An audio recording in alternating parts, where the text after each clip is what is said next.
Puis, Toumaï, il y a de cela 7 millions.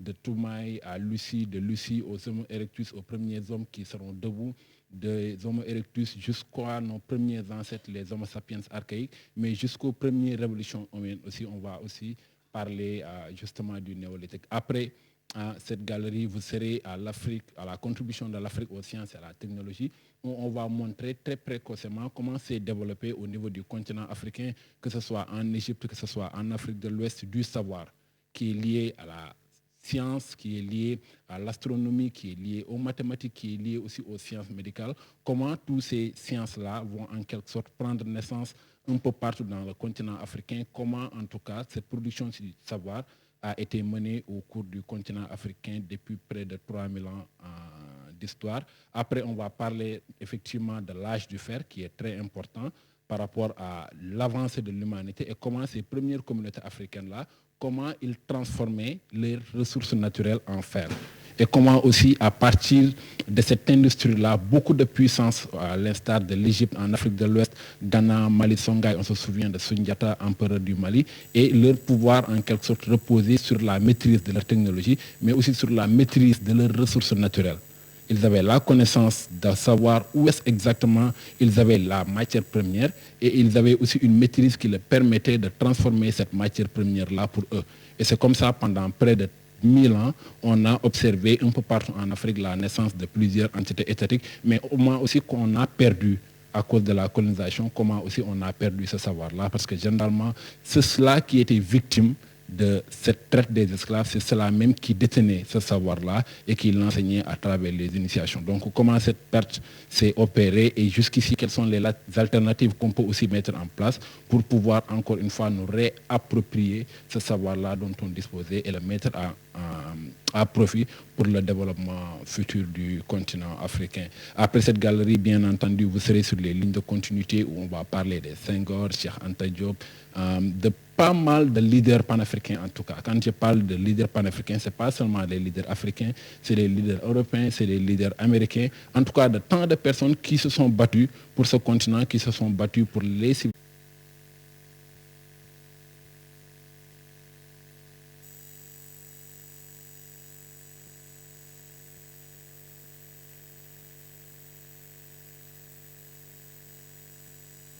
Sure.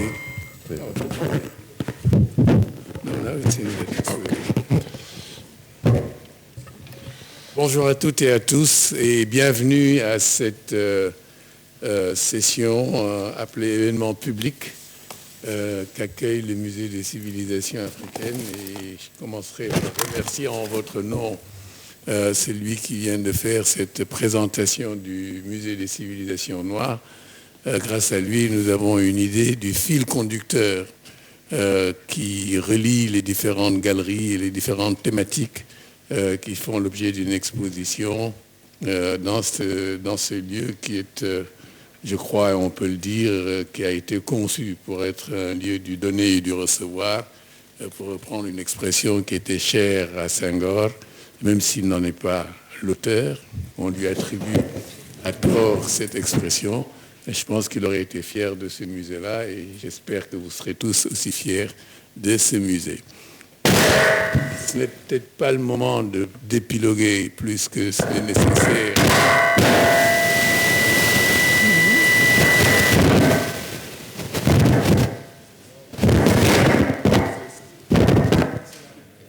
Ah bon?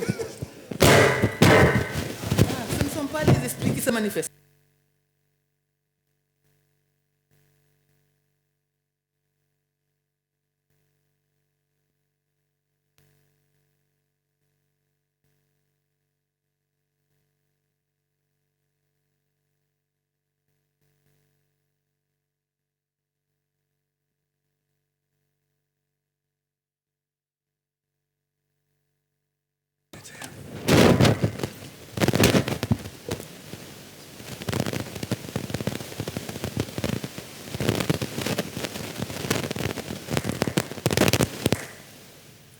Après les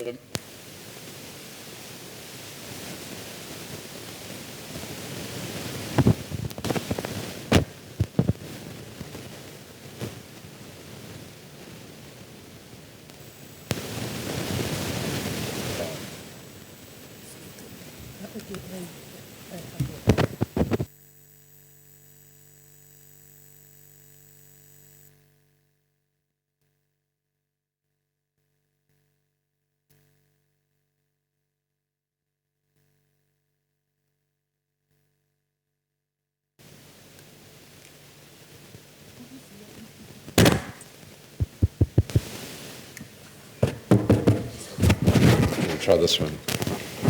It's failing me.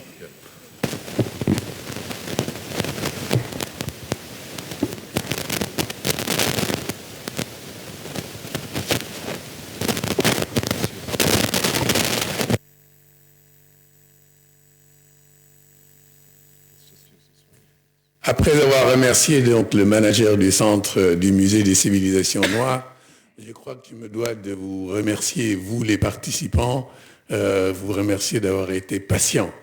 Je suis sûr que si vous avez été patient, c'est parce que vous êtes convaincus, vous êtes persuadés que les présentations que l'on va avoir et le travail qui va être fait d'ici la fin de l'après-midi va être un travail de qualité. Et je crois qu'il y a donc une espèce de vote de confiance à l'égard des organisateurs de cette rencontre. Et ce vote de confiance, il me semble qu'il est très largement mérité.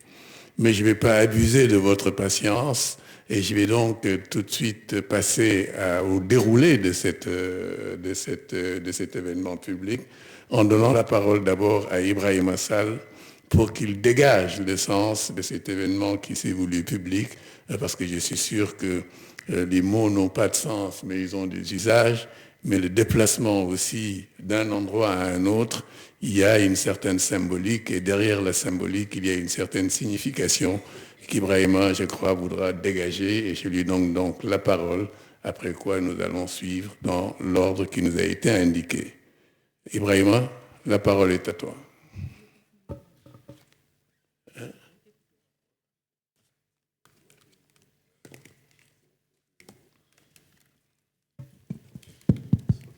Oui, bonjour encore une fois. I'm Ibrahim Sall for people who just joined us now. Je m'appelle Ibrahim Sall et je travaille pour Trust Africa.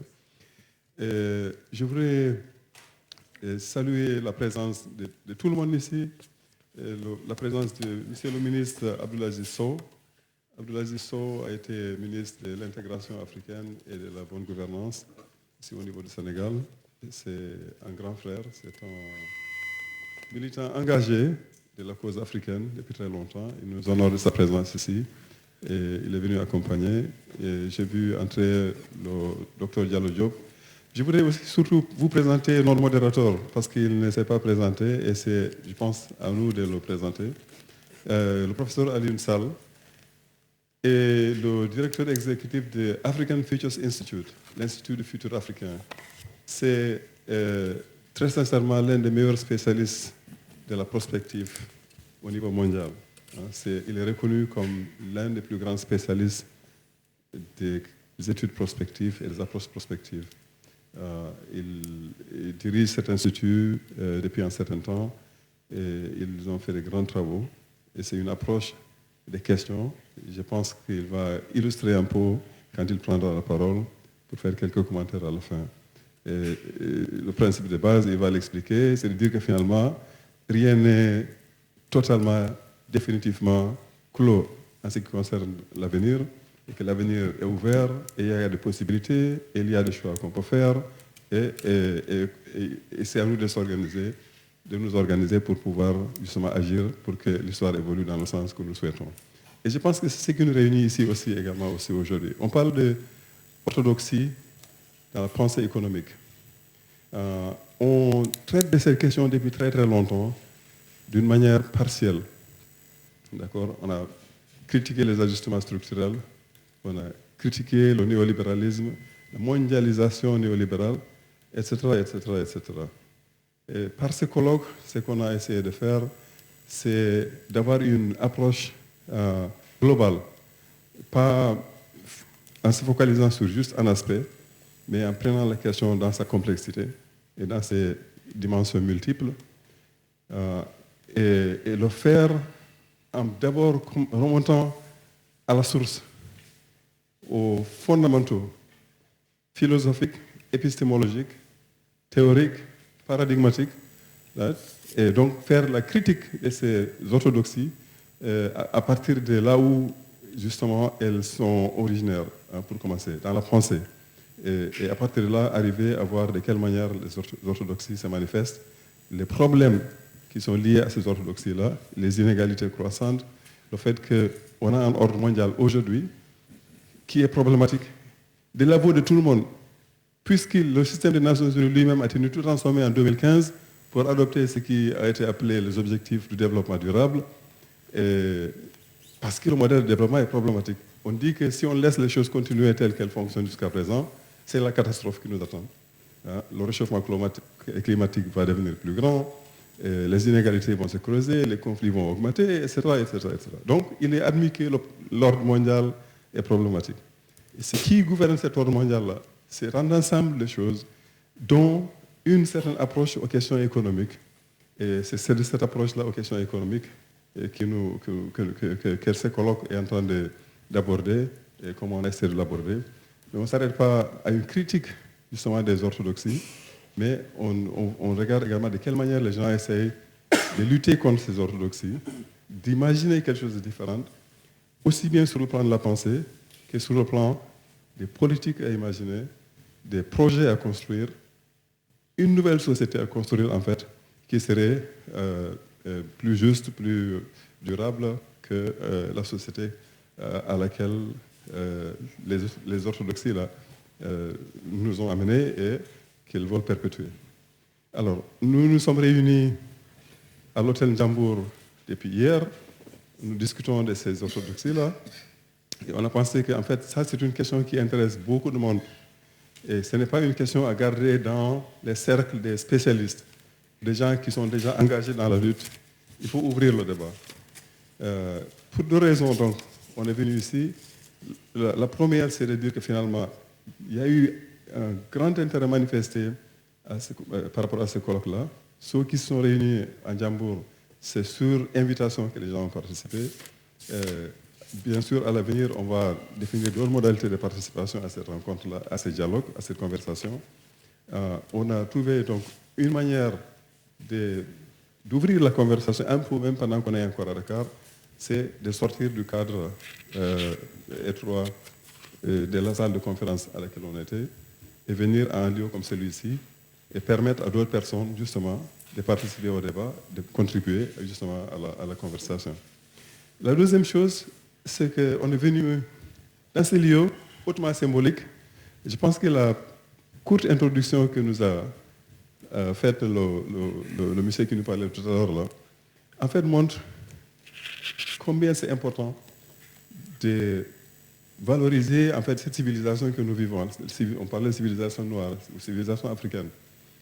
Je pense que nous qui vivons en Afrique, on est particulièrement concernés, on est particulièrement interpellés parce que nous subissons les effets néfastes des orthodoxies économiques, entre autres, depuis tellement longtemps. Et donc, venir à un lieu qui est censé représenter ce que la civilisation noire a de meilleur, hein, et c'est une manière de montrer en fait l'ambition que nous avons par rapport à ces projets-là. Ce que nous souhaitons, c'est que ce qui sortira de ces processus-là, de cette conversation-là, c'est un ensemble d'initiatives qui permettront d'arriver à rendre la vie meilleure sur ces continents-là, et sur tous les plans, en fait, au fond. Contribuer à ce que l'enseignement se fasse d'une manière qui est beaucoup plus plurielle, qui reflète plus la diversité des perspectives et des réalités sociales, et qui permettent à ce que l'on puisse aussi approcher les questions économiques de ce continent-là d'une manière ou des manières qui permettent à ce que la transformation que tout le monde appelle de ce la transformation structurelle sans laquelle l'Afrique sera condamnée à vivre la situation de dépendance et de marginalisation dans laquelle nous vivons jusqu'à présent, d'échanger. Hein. Donc c'est pour dire que finalement, au fond, on a choisi de venir dans ce lieu symbolique. C'est en fait pour montrer en fait, l'ambition que nous avons par rapport à ce projet, qui est un projet dans lequel les gens étaient inscrits depuis tellement longtemps, de manière partielle. Et nous espérons que, en conjuguant nos efforts à plusieurs niveaux, les mouvements sociaux, les décideurs, les universitaires, toutes les bonnes volontés qui existent dans le privé et dans le public et qui veulent faire quelque chose pour que l'Afrique se prépare à un meilleur avenir et qu'on soit aussi contributeur à la construction d'un monde meilleur, eh bien, ça va pouvoir se faire à partir de cette initiative-là. On espère que c'est une contribution importante de cela. Je voudrais en profiter pour vous introduire à nos partenaires. Moi, je suis directeur exécutif de Trust Africa. J'ai des collègues de Trust Africa ici, Fouad, Jeanne, Brix et d'autres qui sont dans la salle. On a travaillé sur ce projet avec l'Institut pour la justice économique, qui est basé à Johannesburg, dont le co-directeur ici sur le panel, c'est Neil Goldman. Et ceux qui étaient à Djambour ont vu Gilad Isaacs, qui est l'autre co-directeur, il est ici assis dans la salle. Et c'est avec eux qu'on a co-conçu et co-piloté ces projets jusqu'à présent. Et on le fait avec l'appui de l'Open Society Foundations, OSIWA et les autres démembrements de Open Society Foundations, dont les responsables sont ici dans la salle, Ibrahim Aydara, Mohamed Sultan, Ruben, Arguez, et d'autres qui sont ici dans la salle. C'est l'occasion de les remercier aussi, et de remercier les gens qui nous accompagnent dans ce processus-là, les panélistes, le président va les introduire un par un, et toutes les institutions qui sont dans la salle. Il y a beaucoup d'institutions qui sont représentées ici, des institutions panafricanistes qui opèrent sur beaucoup de questions. Tax Justice Network et ENDA et d'autres sont ici. Et je pense que c'est l'occasion donc de saluer tout le monde et de souhaiter la bienvenue à tout le monde ici et dire qu'on est très honoré et très privilégié, on se sent privilégié d'avoir eu l'occasion de réunir un public aussi riche et aussi divers dans cette salle-là aussi. Et merci à Lyon d'avoir accepté de modérer ce panel et merci de m'avoir donné l'occasion de dire bienvenue à tout le monde. Merci beaucoup, Ibrahima, pour ces mots d'introduction qui permettent de situer ou de rappeler le contexte dans lequel s'inscrit cette réunion ainsi que ses ambitions. Je crois que les choses sont très claires. L'approche qui a prévalu ou qui prévaut en matière d'économie, l'approche des questions de développement économique, souffre de nombreuses limites, et des limites qui sont telles qu'aujourd'hui, le présent n'a pas d'avenir. La poursuite des tendances actuelles mènerait à des impasses et pour éviter qu'il en soit ainsi, il faut oser penser en termes d'alternatives. Et la seule alternative véritable à la situation actuelle, c'est d'oser penser l'impensable et d'avoir suffisamment d'ambition pour vouloir que l'Afrique, tout en restant dans le monde, s'insère différemment dans le monde. Et je crois que c'est le pari, mais c'est également l'ambition qui fait que il y a aujourd'hui un certain nombre de partenaires autour de cette table. Ceux qui sont là ont chevillé au corps cette foi en l'avenir et cette détermination à aller à sa quête avec les armes de la raison, mais avec également toute leur volonté et par un travail de co-construction patient d'alternatives. Merci de cette introduction et des mots gentils que vous avez eus à mon égard. La parole, je vais la donner maintenant à Sarah, qui est de l'Open Society Initiative for, is it Eastern and Southern Africa or just Southern Africa? Okay. It's Eastern Africa. Eastern Africa. Yeah. Yes, Sarah, you have the floor. Thank you. So if you will allow me to say something just briefly. When not too long ago, maybe a decade or so ago, there was a piece of paper that was circulating in our village that had little, so it had a list of items that people were supposed to look for. They were asking for artifacts for people to excavate their backyards, and they had price tags of like €1,000 or $1,000. But I was a child, and that was mind-blowing, large sums of money. And so just to point out that the looting of African heritage was not simply in the past. I mean, it's an ongoing process. And so I think for me, just having this conversation in this room is really significant because, one, it's a pushing back of that looting. It is reclaiming not just our memories and our ability to define and to remember in the ways that we want to remember our history. And the importance of that is because from there, when we locate ourselves in the past, we can then locate ourselves in the present and can look for a way to advance ourselves from here. So, I mean, I just remember they were asking for little spoons. You know, if you see an old spoon or if you see an old coin, bring it. And we will show you where to put it. So I'm very happy about the repatriation of artifacts back to the continent. And so just to say a little bit about Open Society. Open Society, I mean, if it's a difficult question to answer, what is Open Society Foundations? I find it very hard to answer that, but we can say a little bit about the African foundations. So the first African foundation was actually the first Open Society Foundation, and it was in South Africa in 1979. And the investment was to support Black African scholars to get a higher education. So really instrumental in the liberation struggle of South Africa and history of freedom. And so that embodied in some ways the ambition of the whole foundation, now operating in over 120 countries. This quest for freedom. And I think the important thing about the African foundations is, and actually all the foundations which are geographical, is this emphasis on local context, of not having that freedom defined from elsewhere, but for us to define it for ourselves. So in East Africa, in West Africa, in South Africa, the staff are all from these regions.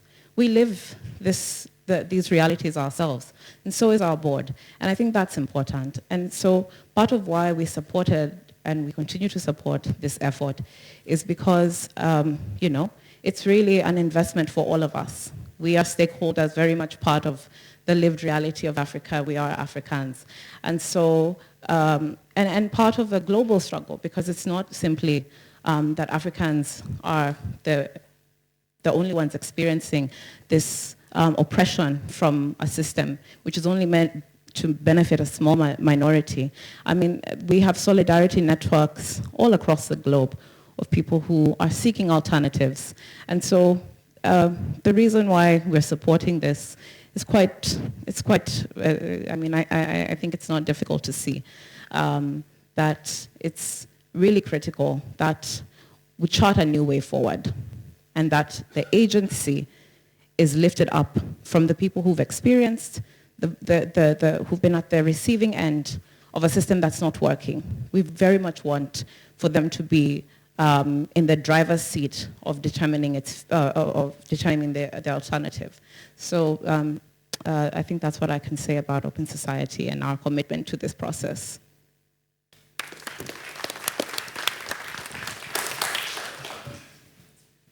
Merci Sarah pour ces informations sur Open Society Initiative. Je crois qu'en allant dans le futur, en allant vers cette quête d'avenir, on aura encore besoin de la coopération de Open Society Initiative. Donc je veux croire que nous ne sommes qu'au début de notre coopération avec une institution aussi prestigieuse, une organisation aussi prestigieuse que la vôtre.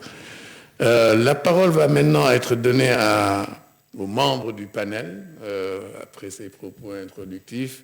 Et dans l'ordre, il y aura Neil Coleman, il y aura Marema Touré, et ensuite Lebogang, et puis Fatima et Bix pour clore ce tour de table. Neil, tu as l'avantage d'être à ma droite, ce qui ne signifie pas que politiquement tu sois de droite. Je ne veux pas qu'il y ait d'ambiguïté là-dessus. Neil est co-directeur d'une institution qui travaille beaucoup sur les questions de justice économique, et je vais lui donner la parole pour 5 minutes. C'est la règle du jeu, m'a-t-on dit, 5 minutes, allez à l'essentiel.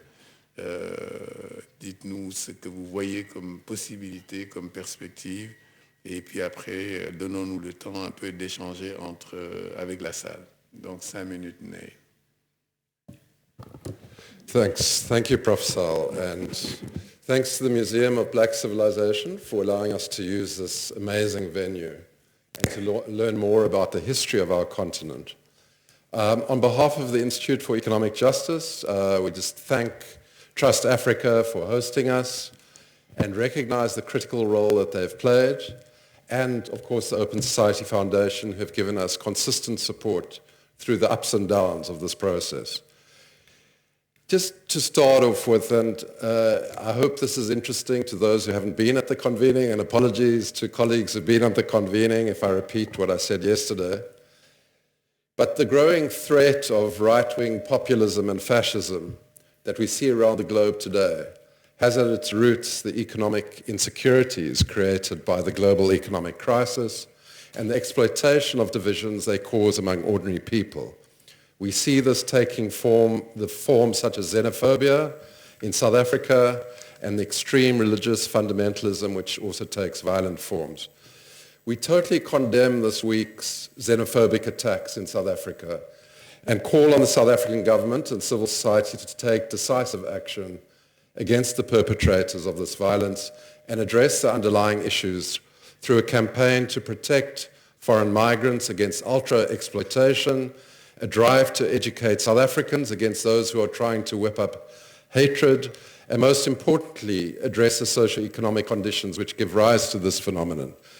Tandika Nkandaweri, who was supposed to speak at this conference but was unfortunately unavailable, said that I'm essentially very upbeat about Africa. I always have been. But Africa must be given space or capture space to think its own way out of its predicament. Moses Kisa, another prominent African intellectual, says in an article which is entitled "Whose Africa is Rising?" The Africa Rising narrative sits on a shaky foundation. The Africa that is rising is not seen and felt by the majority of African citizens.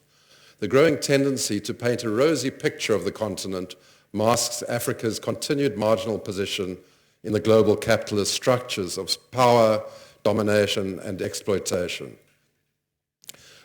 The economic strains and stresses which rapid economic shifts, demographic shifts have generated are hungering for quick solutions and has contributed to a new wave of populist politics across the continent.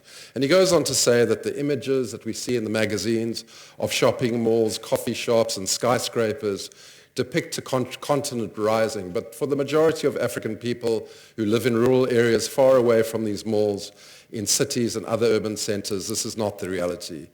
And gross domestic product, which is used by economists to measure the well-being of economies, tell us nothing about the quality of life of citizens or their social harmony, the gulf between the majority poor and the minority rich, and most importantly, in the case of Africa, the positioning within the global economic structure. The most important problem with Africa's growth is the poor performance of the manufacturing sector and our continued dependence on commodities. Africa's share of foreign direct investment is just over 3% of the globe, and its share of global manufacturing a tiny 1%. Kisa goes on to conclude that this is compounded or made worse by the internal structural imbalances of colonial economies that are restricted largely to extractive primary commodities since colonial times, with little benefit to the African citizen. Worse, much of the continent lacks basic infrastructure to spur productivity.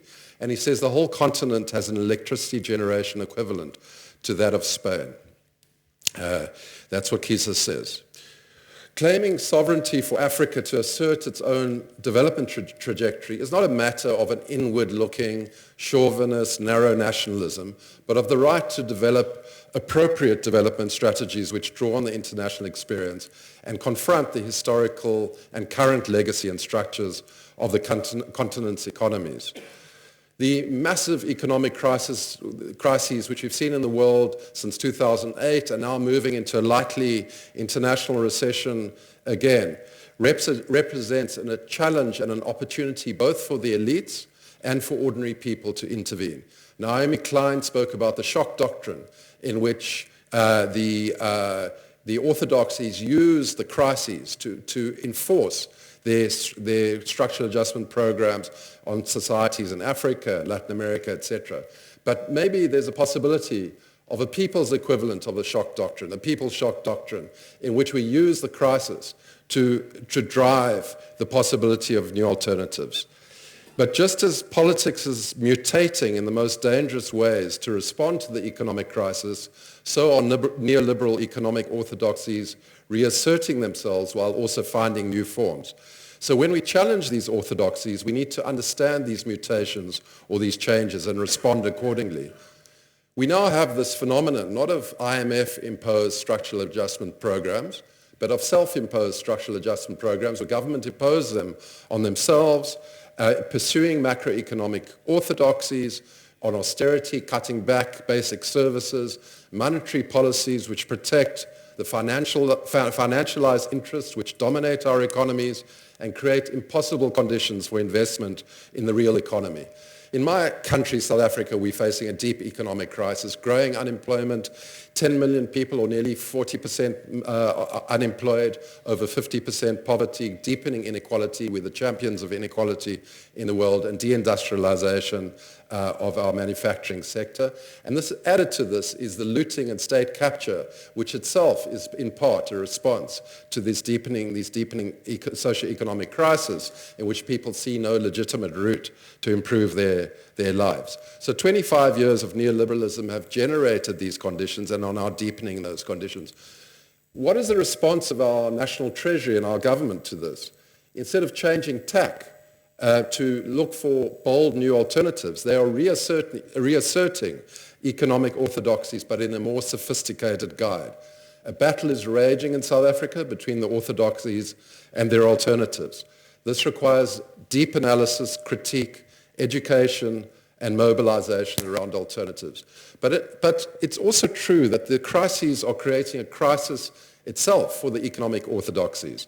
Even the IMF's research department now recognizes the failure of neoliberal economic orthodoxies since the global financial crisis on issues such as inflation targeting and monetary policy, capital controls, labor market flexibility, inequality, and more recently they have spoken about the term that cannot be mentioned according to their research paper, industrial policy. Yet the IMF and World Bank practices, despite what their research departments say, have not fundamentally changed in the global south. And macroeconomic institutions, our treasuries and central banks continue to act as if the orthodoxies remain valid and unchallenged. So in conclusion, battles are raging in many countries in Africa and around the world. Fights against austerity are really against a particular form of economic orthodoxy that seeks to make the working class and the poor pay the price to re-establish the conditions for accumulation in the wake of these crises. But the system, particularly under financialized capitalism, is unable to think long-term and even to act in its own interests. It creates conditions for growing and unsustainable inequality, which threaten to erupt into a social explosion. It threatens the very condition for life to exist on the planet. It is increasingly dangerous and self-destructive. So alternatives are increasingly becoming not a theoretical debate, but a matter of life and death. This also means, Chair, that those advancing alternatives will increasingly come under attack. So we need to have a creative imagination, as you said. We need to fight inevitability and hopelessness and demonstrate that people and states have real agency if they have the will to assert an alternative. If we give in to hopelessness, then these retrograde forces who threaten to destroy humanity will have won half the battle. So we need to look at those situations which demonstrate that another way is possible, or as the World Social Forum said, another world is possible. It's about defending those elements of civilization which show that the vision of people-centered economic policies is not a wild fantasy, and that we can avoid a descent into barbarism As we saw in Portugal, which reversed austerity, as opposed to Greece, where full-blown austerity have destroyed their economy. The same pattern has been seen in Latin America and Africa. We have a choice. Our governments have agency if they choose to exercise it. The problem is that they don't choose and they're not under sufficient pressure.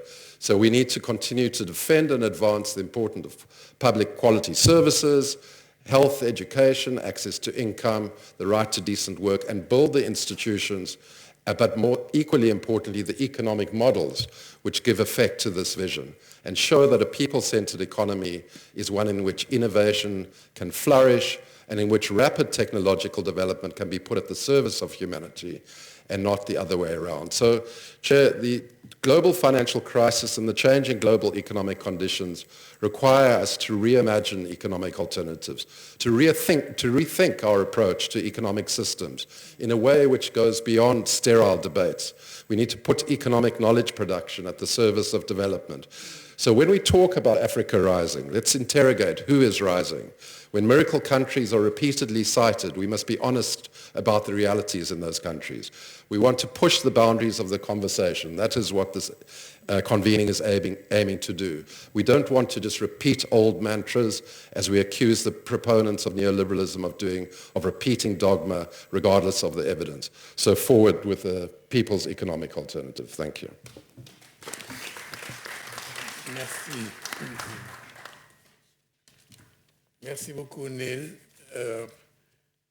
Je crois qu'on va peut-être donner la parole maintenant à Mariama. Je ne vais pas commenter sur les présentations parce que ça prendrait peut-être beaucoup trop de temps.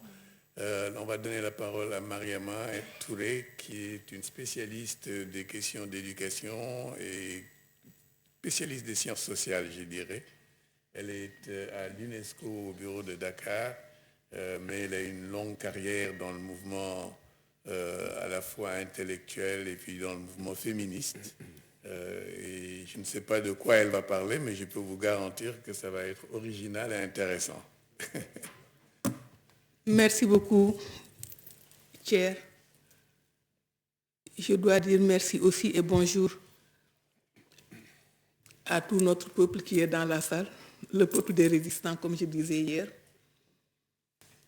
Je pense que j'aurais pu dire pour gagner du temps, je suis d'accord avec Neil et aller juste à l'essentiel. Quand on m'a dit qu'il fallait s'appesantir sur quelles sont les orthodoxies à remettre en question et comment est-ce qu'on les a remis en question, je me suis dit qu'une réponse rapide aurait pu être toutes les perspectives dominantes qui ont mis entre parenthèses les pensées et les pratiques des personnes qui sont les véritables acteurs de l'économie et que ces orthodoxies-là, il faut les mettre en question tant dans une perspective théorique, mais aussi dans les stratégies qui sont mises en œuvre, mais surtout dans les conséquences qui sont produites, particulièrement en Afrique. Et j'ai pensé que parmi les alternatives qui se sont jusqu'ici exprimées, je crois qu'il y a beaucoup de choses encore à tirer de la théorie marxiste, des économies marxistes, mais surtout aussi des économies féministes. Et c'est peut-être là que je vais juste m'appesantir un peu. Je n'ai pas la prétention de discuter de la théorie économique parce que moi, je ne suis pas un économiste. Mais je pense que toute personne dotée d'un bon sens, quand on lui dit que le comportement économique d'un être social est fondé sur une rationalité qui est exclusivement à la recherche du profit maximal, est fondé de contester cette position ontologique. Je crois donc que cette position ontologique et les implications méthodologiques qui en découlent sont forcément à contester. Et je vais simplement prendre un exemple. Je crois qu'on ne peut pas comprendre la rationalité économique d'un être social si on met entre parenthèses les valeurs, ses croyances et surtout sa foi. J'ai l'habitude de prendre en tant que Sénégalais l'exemple de la communauté mouride. Et cette communauté a encore donné fait le buzz cette semaine parce qu'il y a un Français qui a tweeté pour dire que voilà que dans un pays pauvre, les gens ont construit une mosquée à hauteur de milliards, c'est la mosquée Massalik al-Jinan. Alors, moi je me suis dit, mais pourquoi donc cette personne issue d'un pays pauvre, dont on dit qu'il a besoin de l'aide, parce qu'il ne trouve pas à manger à sa faim, et c'est vrai, mais pourquoi donc ces mêmes personnes ont mobilisé ces ressources-là qui ont été investies dans ce qu'eux, ils croient? Alors, je me suis dit que si on veut être dans une perspective transformationnelle, forcément nous devons comprendre ce qui pousse les gens, c'est-à-dire la pauvreté, mais on doit aussi comprendre qu'est-ce qui les tire. Parce qu'à la vérité, cette femme mourite, ma sœur, qui comme moi est de Diourbel, une baol, qui comme moi est une fatou, qui cherche sa pitance dans l'économie informelle, a vendu jusqu'à son petit pagne pour aller répondre à un contrat dont la prolongation, c'est-à-dire les termes, ne vont même pas être terminés dans ce monde ici-bas. Parce que ma sœur croit profondément que c'est quand elle sera morte, là-bas, dans l'au-delà, que son cher sera. Elle est persuadée qu'elle le trouvera et qu'il sera debout et qu'il lui dira « Fatou, toi tu iras par là ».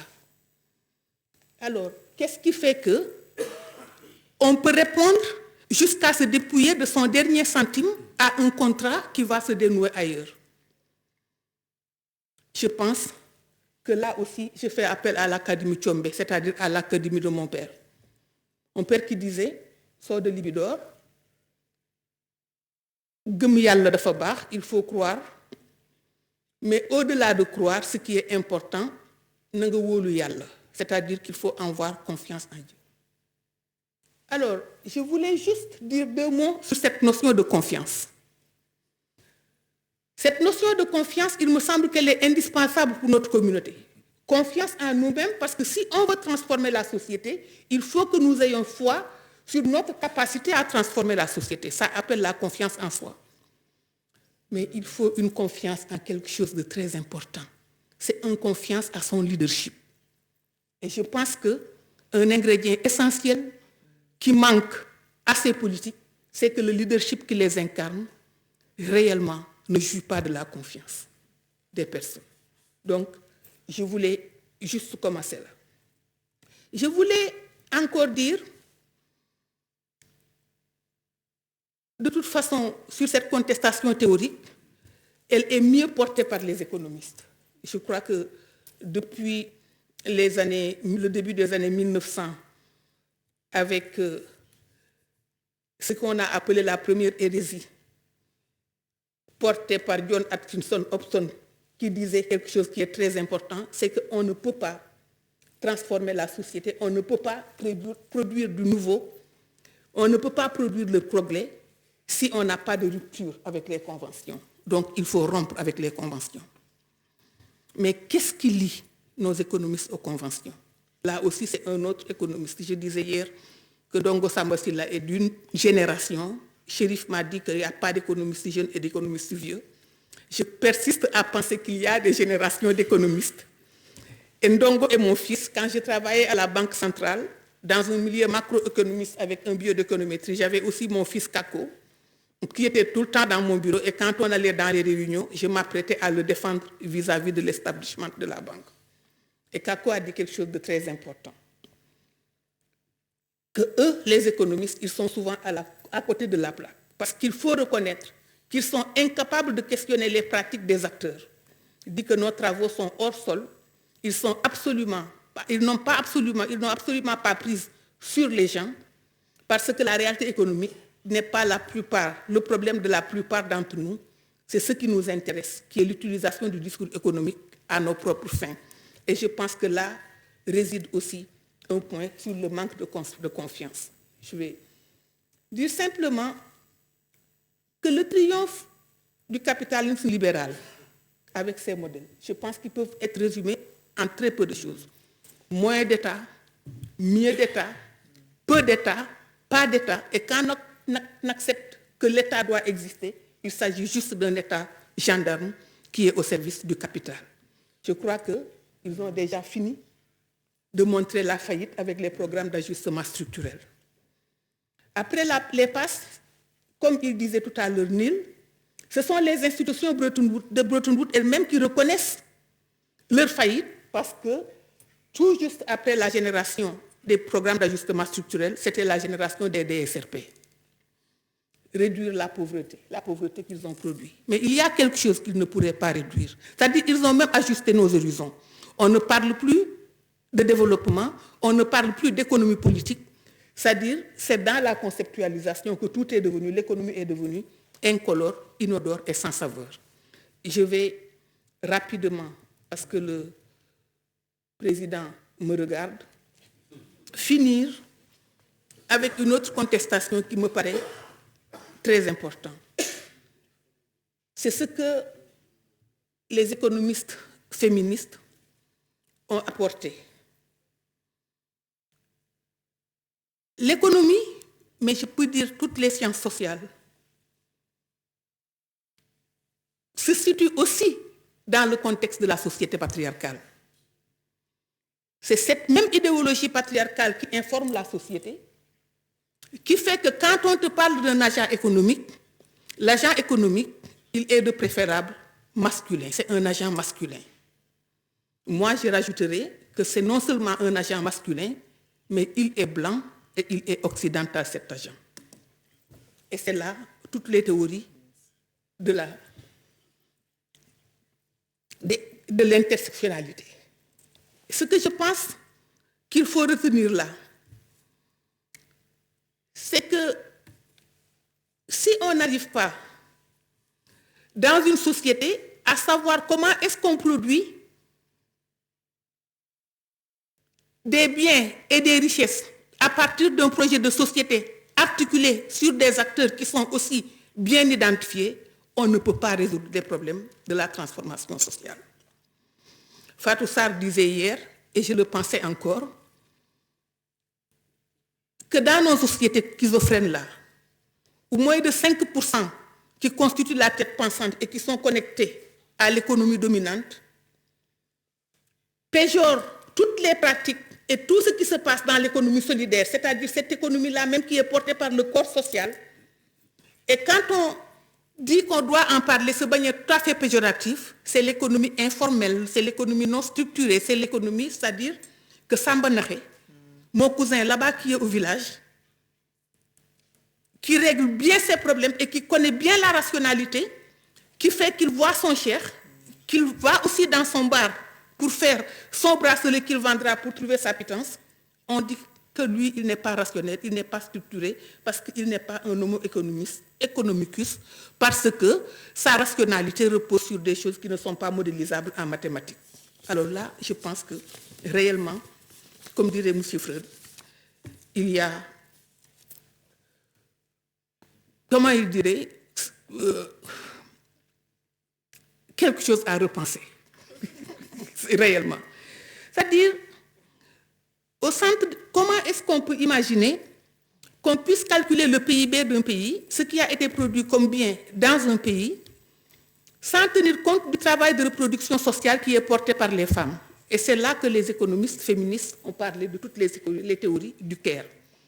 Mais au-delà même des théories du care, de l'apport des femmes, l'apport de tous ces 90% qui se meuvent dans l'économie solidaire et qu'on dit que réellement c'est informel, c'est non conventionnel, je crois qu'il y a là vraiment quelque chose qui relève de l'hérésie. En conclusion, je dirais simplement que pour construire des alternatives crédibles, il faut d'abord commencer à trouver le lien entre la tête pensante et le corps social. Il faut changer de paradigme. Il faut changer de paradigme parce que notre société marche sur la tête. Il faut changer de paradigme parce que pour que la société puisse vraiment bien marcher, il faut qu'elle soit sur ses pieds et qu'il soit sur ses deux pieds. Et parce que l'économie est bel et bien une partie intégrante d'un système socioculturel, il est impératif d'organiser, d'intégrer des analyses sociologiques, des analyses anthropologiques, historiques. C'est pour cela que les théories multidisciplinaires, mais je dirais au-delà les théories multiréférentielles. Je rajoute multiréférentielles parce que le comportement de Samba Nakhé, qui vend son cheval pour aller donner l'argent à Touba, n'est pas compréhensible seulement, ou lui aussi, si on ne comprend pas le référentiel dans lequel Samba Nakhé est. Samba Nakhé, c'est mon cousin qui est là-bas au village. Je dirais que les alternatives crédibles pour repenser l'économie, c'est remettre en question aussi la question du pouvoir. C'est remettre la question du pouvoir au centre du débat. Et je crois que ça, les économistes féministes des réseaux du tiers-monde, je veux penser à DAWN, Développement Alternatif au New Era, qui regroupait les économistes du Sud, les femmes du Sud. Mais les femmes du Sud, à un moment où les femmes d'Afrique avaient aussi un apport important, c'est quand la FAD était à son âge d'or et que la FAD a pris une bonne part dans ce débat-là.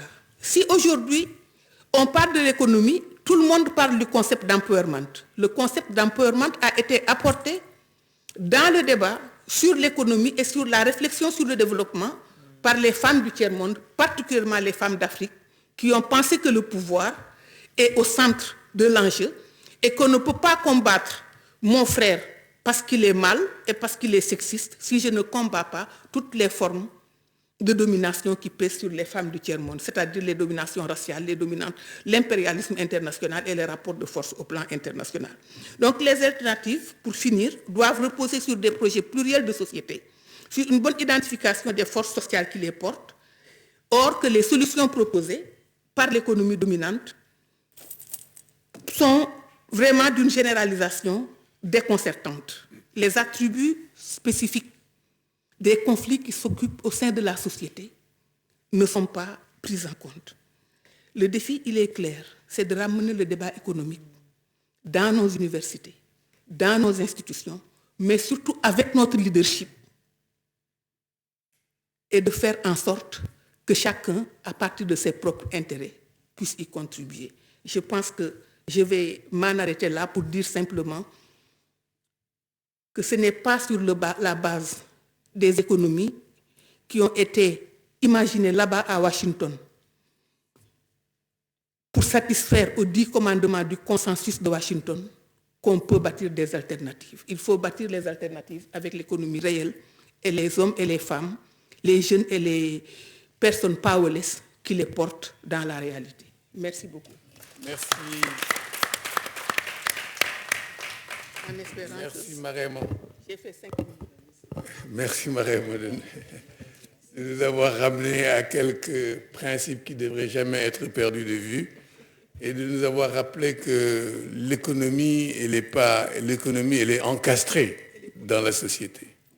Elle n'existe pas hors d'une société. Nous ne sommes pas comme dans les économies capitalistes développées où la société est pratiquement modelée par l'économie. Ici, nous sommes plutôt dans des sociétés où l'économie est très encastrée dans la société. Merci également de nous avoir rappelé qu'au fond, les pauvres ne sont pas pauvres parce qu'ils n'ont pas une rationalité économique. Les pauvres sont pauvres parce qu'ils n'ont pas le pouvoir de modifier les structures qui les maintiennent dans la pauvreté. Et la question du pouvoir est donc centrale. Et c'est pour ça que je crois qu'il faut donner à l'économie politique la place qui doit lui revenir et s'attacher non pas simplement à comprendre les facteurs qui entrent dans la constitution ou dans le fonctionnement des économies, mais comprendre aussi les acteurs qui ont plus ou moins prise sur ces facteurs et comprendre quelle est la rationalité qui les meut. Merci beaucoup et je passe la parole à maintenant Lebogang. Lebogang, je crois que la façon la plus juste de la décrire serait que c'est une scholar activist or activist scholar. You can choose whichever way you want. Elle est très engagée en Afrique du Sud sur des questions importantes de réflexion sur la nature de l'État, sur les problèmes de gouvernance, mais également sur les questions de genre. Et en réalité, on ne peut pas séparer ces différentes problématiques. Il n'y a pas de muraille de Chine entre toutes ces questions. Et Lebogang nous en donne tous les jours en Afrique du Sud la preuve, parce qu'elle est aussi présente chez les économistes que chez les politistes ou dans la rue avec les organisations de la société civile. So you have 5 minutes.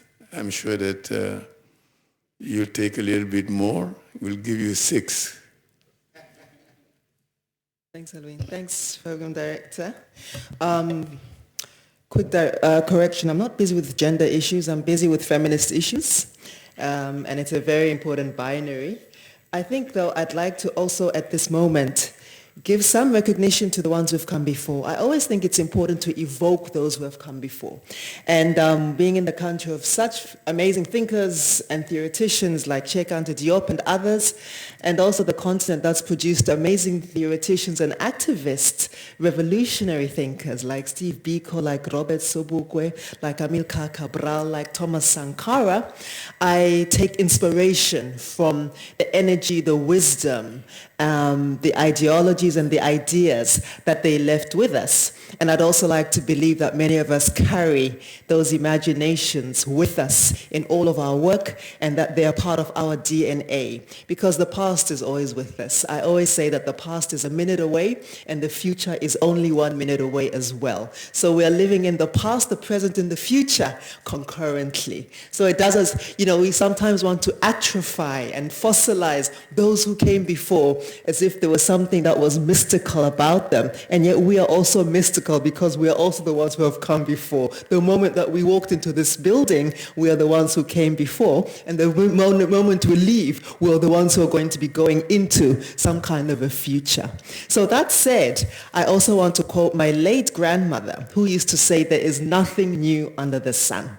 There is nothing that hasn't been seen before, nothing that hasn't been heard before, nothing that hasn't been imagined before.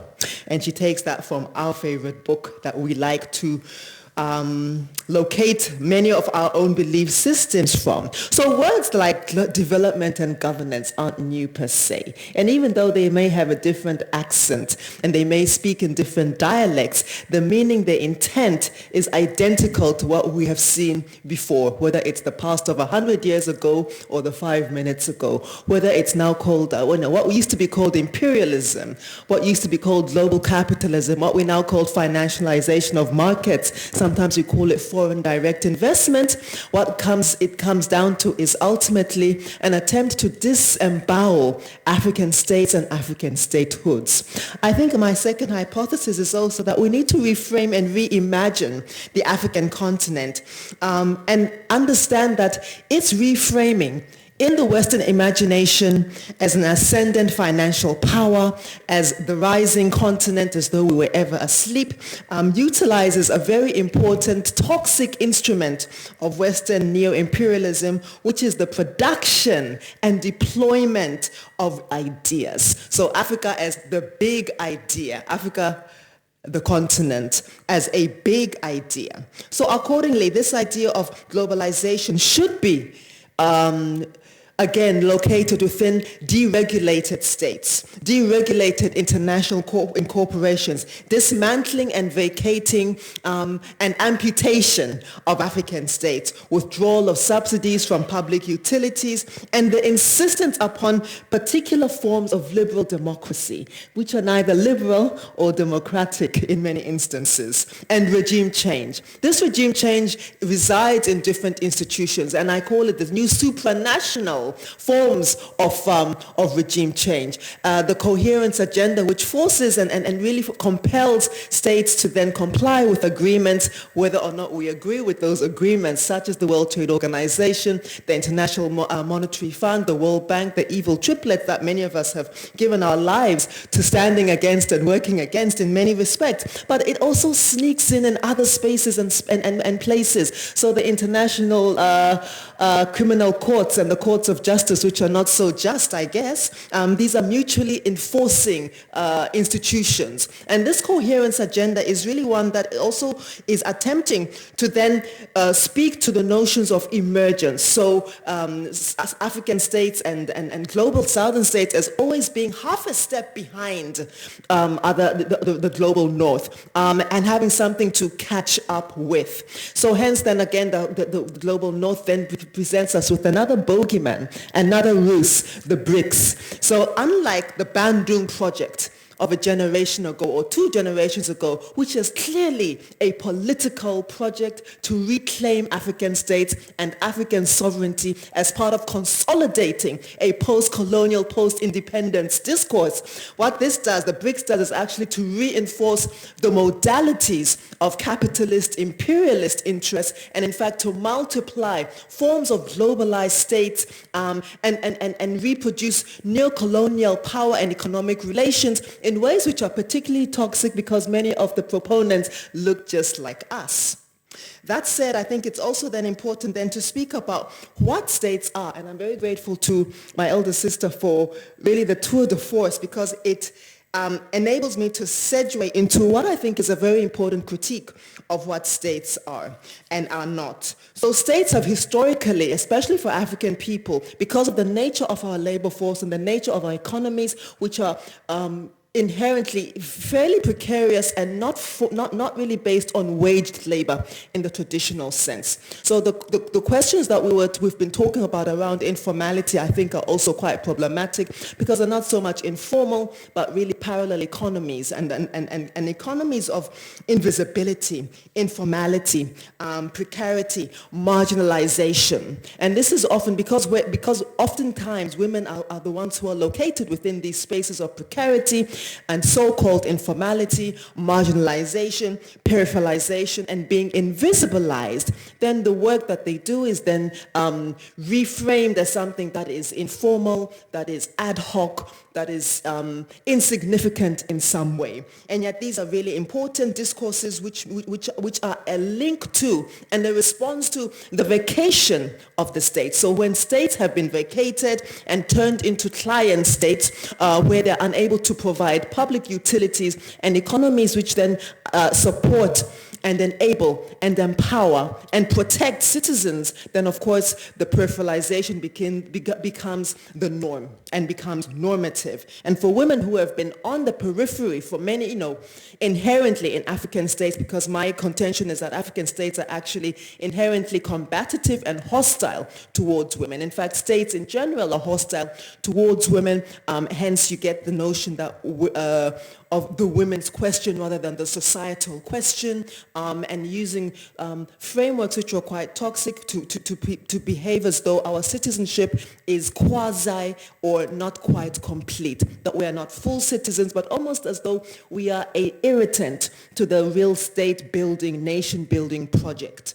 Now, this is absolutely, this dilemma is complicated by and reinforced by the current prevailing political economy, which is governed by international global market orthodoxy.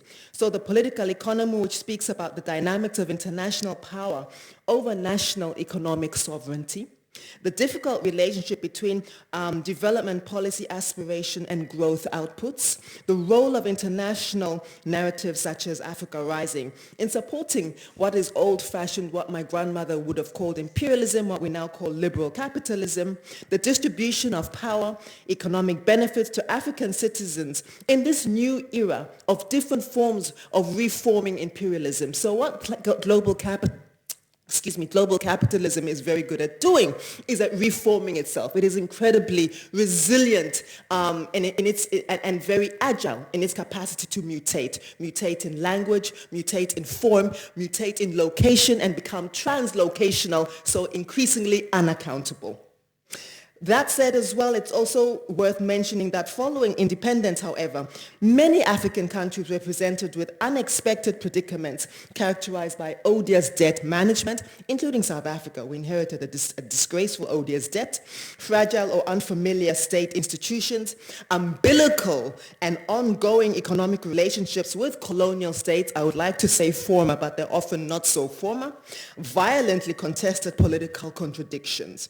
So African nations have invested significantly in intellectual capital to determine political independence, but we didn't invest in the same way in maintaining and reframing and reforming what that independence should look like. And I think that those capital investments and intellectual investments of 40, 50, 60 years ago, where we had your Makerere universities and your universities of Forterre and so on, which were really breeding grounds and training grounds and amazing petri dishes and labs for African intellectualism and radical thinking, have now declined. And now we find that most of our best thinkers are sitting in SOAS. Go figure. University of Berkeley. You must go off the continent to come back with a radical discourse. It just doesn't seem to make sense.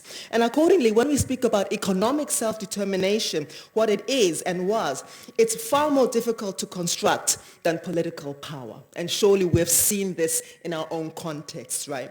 And I think it's also, worth mentioning that in sharp contrast, imperial liberal capitalism has enabled the US and the UK to build both state institutions and state ideologies in ways that we have not been able to do in African countries to the same extent. So again, I take us back to the ones who have gone before. Whereas at some point in places like Zambia, in Ghana, in Tanzania, you had a rallying cry. There was a state ideology, whether it's Umoja, whether in Zambia for people like us who are growing up there, what Kaunda used to call humanism. We don't have equivalents anymore. Now we have what? NEPAD, Agenda 2063, hardly the same excitement for me anyway. And I think also to say that that the post-independence era was subtly inserted in post-independence modalities. So the state of the state is such that it was unable to find its own footing in many African country contexts. And I think, again, I need to borrow from feminist thinking and feminist economics to remind us and to implore us to remember that feminist economics has actually given the world heterodox thinking because it offers a reproach of the insufficiency of states in the way that they're currently formed.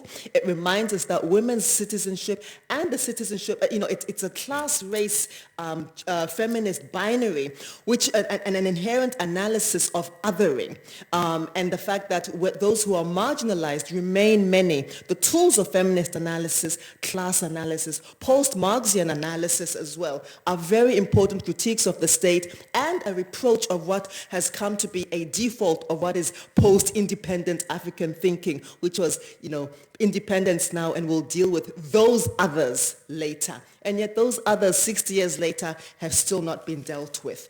On a final note, before the chairperson starts looking, I can feel you actually. And I'm trying to look straight ahead. But I think to close, that we need to think about new forms of statehood.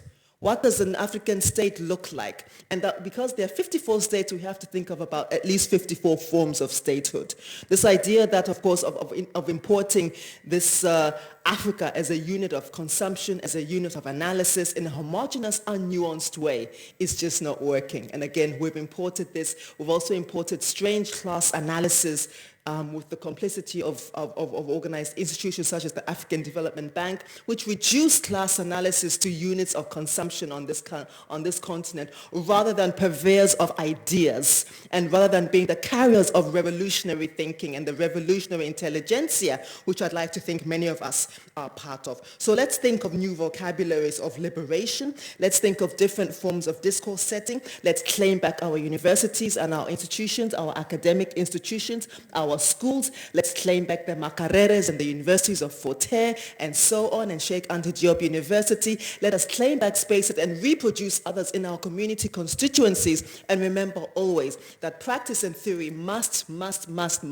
inform each other. And mainly let us remember that the ghosts of those who have come before are still with us, and I think they're still available to guide us and to give us inspiration. Thank you. I can't help but think that You are an embodiment of passion coupled with high analytical skills. And that's why you always overrule me. I knew that you wouldn't stick to your 5 minutes. Let's move now to, I'm sure, another passionate advocate. So the floor will be given to Fatma, and then next to Big. Thank you. So I'm going to do this, because this is me catching the baton from the other side of the panel. I want to speak a little bit about the orthodoxies from a feminist positioning as well, but then to speak about the alternatives. But in the first instance, what I want to do is speak about the orthodoxies, perhaps in a slightly different way, in terms of how they're playing out in practice, so we can actually understand what they look like. The first issue that I want to really unpack is how economic instrumentalism has co-opted the women's rights agenda specifically. And I think this is quite important. I know it hasn't come up today in the sessions we're in. It may have come up yesterday. But this is quite critical. How many of us here have seen or heard something that refers to how women's productivity will equal X percentage increase in GDP growth? Somewhere, right? This is becoming the new ascendant mantra of an economic orthodoxy. And what's really interesting is it's a corruption of what the women's rights movement needed to do to a certain extent in order to demonstrate how critical women's economic agency is to society. And it has been taken and used essentially to now promote this purely GDP growth focused agenda. And it has been happening for quite a while. So you look at it as an instrumentalization of women's productivity and a focus on African women as the producers of the new global context. In the early 2000s, Africa was viewed as the basket case of the world. Now it is considered the breadbasket of the world. And this is no joke. Effectively, when you look at global production and you look at food, much of our food and our water on a global level will be coming from this continent. If you look at the visuals of this, there are more than enough reports, etc., that will show the quintessential African woman with a basket of something or other on her head in order to show the Africanizing narrative. What this has done is essentially boil down the entire women's rights agenda to her contribution to a neoliberal global idea of progress, which, as we have already heard, does not actually look at the reality of the human quality of life. And it's an instrumentalization of women's bodies, to be perfectly honest with you, and African women's bodies specifically. The World Bank in 2007 came out with a report, Gender Equality as Smart Economics. And actually, this is where the space really kicked off. But even as early as 2007, feminist theories were challenging the way in which power had been taken out of the idea of empowerment and the concept of empowerment. And you can, to this day, go to a workshop that is funded by somebody, and I'm sure many of us here have, where you can sit for 2-3 days and listen to an entire session on women's economic empowerment, where power is not interrogated once.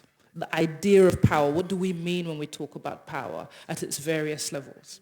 And this is critical, because this sanitization is actually intrinsic to a perpetuation and an entrenchment of those orthodoxies. And as has been mentioned before, the patriarchy is part and parcel of this, and it's one where you won't hear it very often. The MDGs spoke about gender equality, but they conveniently left out the word feminism. Patriarchy would never come up within that. And I'm mentioning these things because the way in which this co-option of the agenda has been played into this orthodox thinking, this orthodox economic thinking, is part of the reason why we are where we are now. It has been taken out of our hands to a large extent.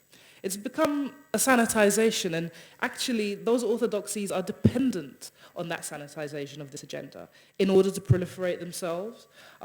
Because in order to do this, the idea of economic justice, words and positionings that are anathema to the orthodoxy, may actually start to move people unless we sanitize.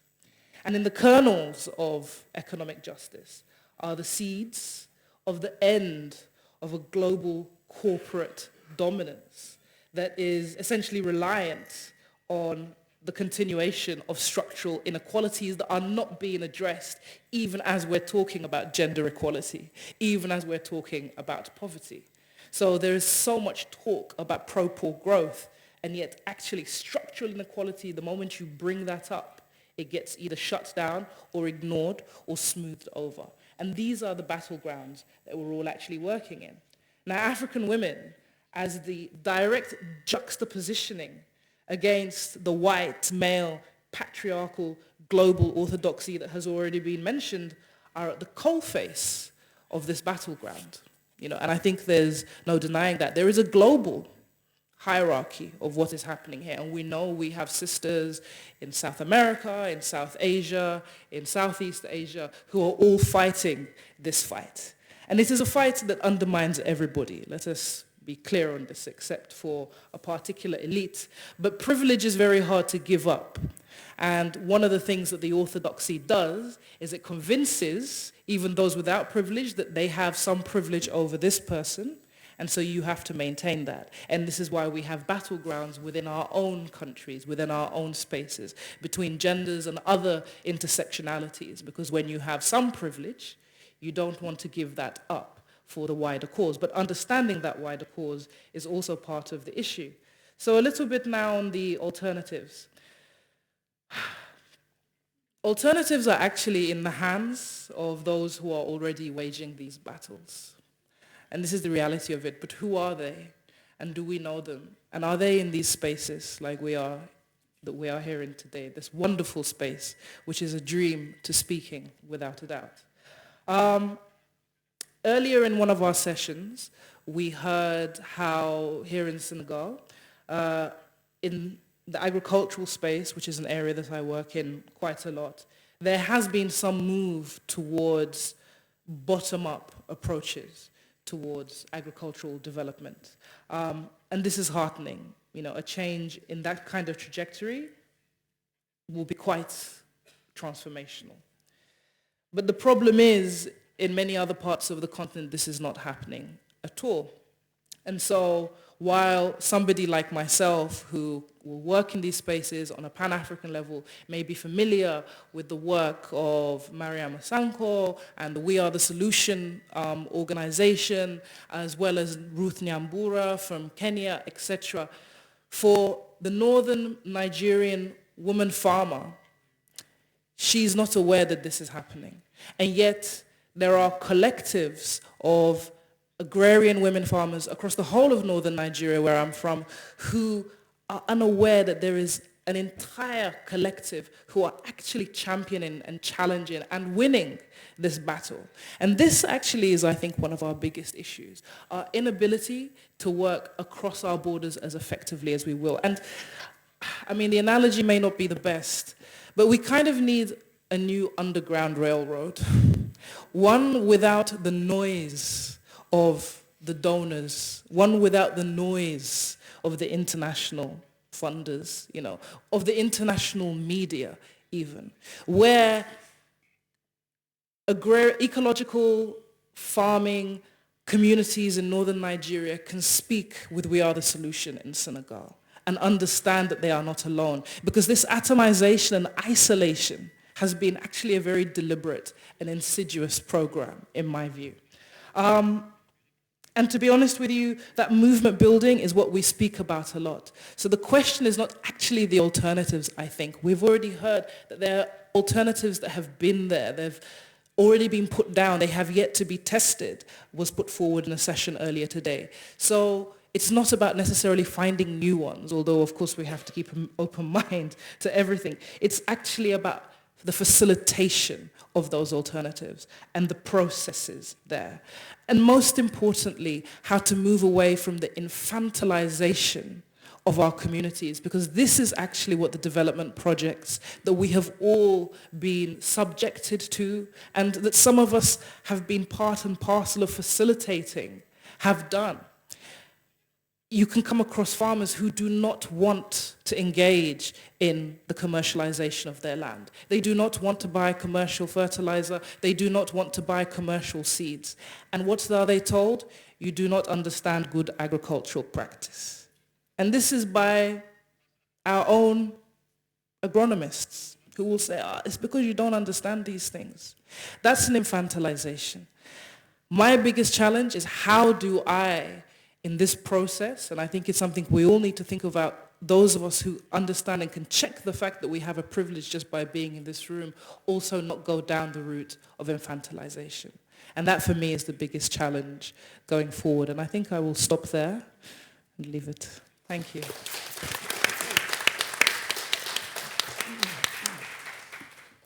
Thank you, Fatima.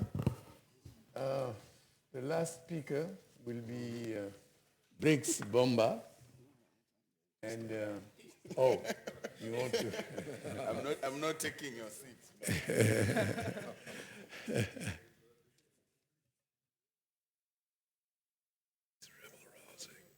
Yes, yes, slides, revolution.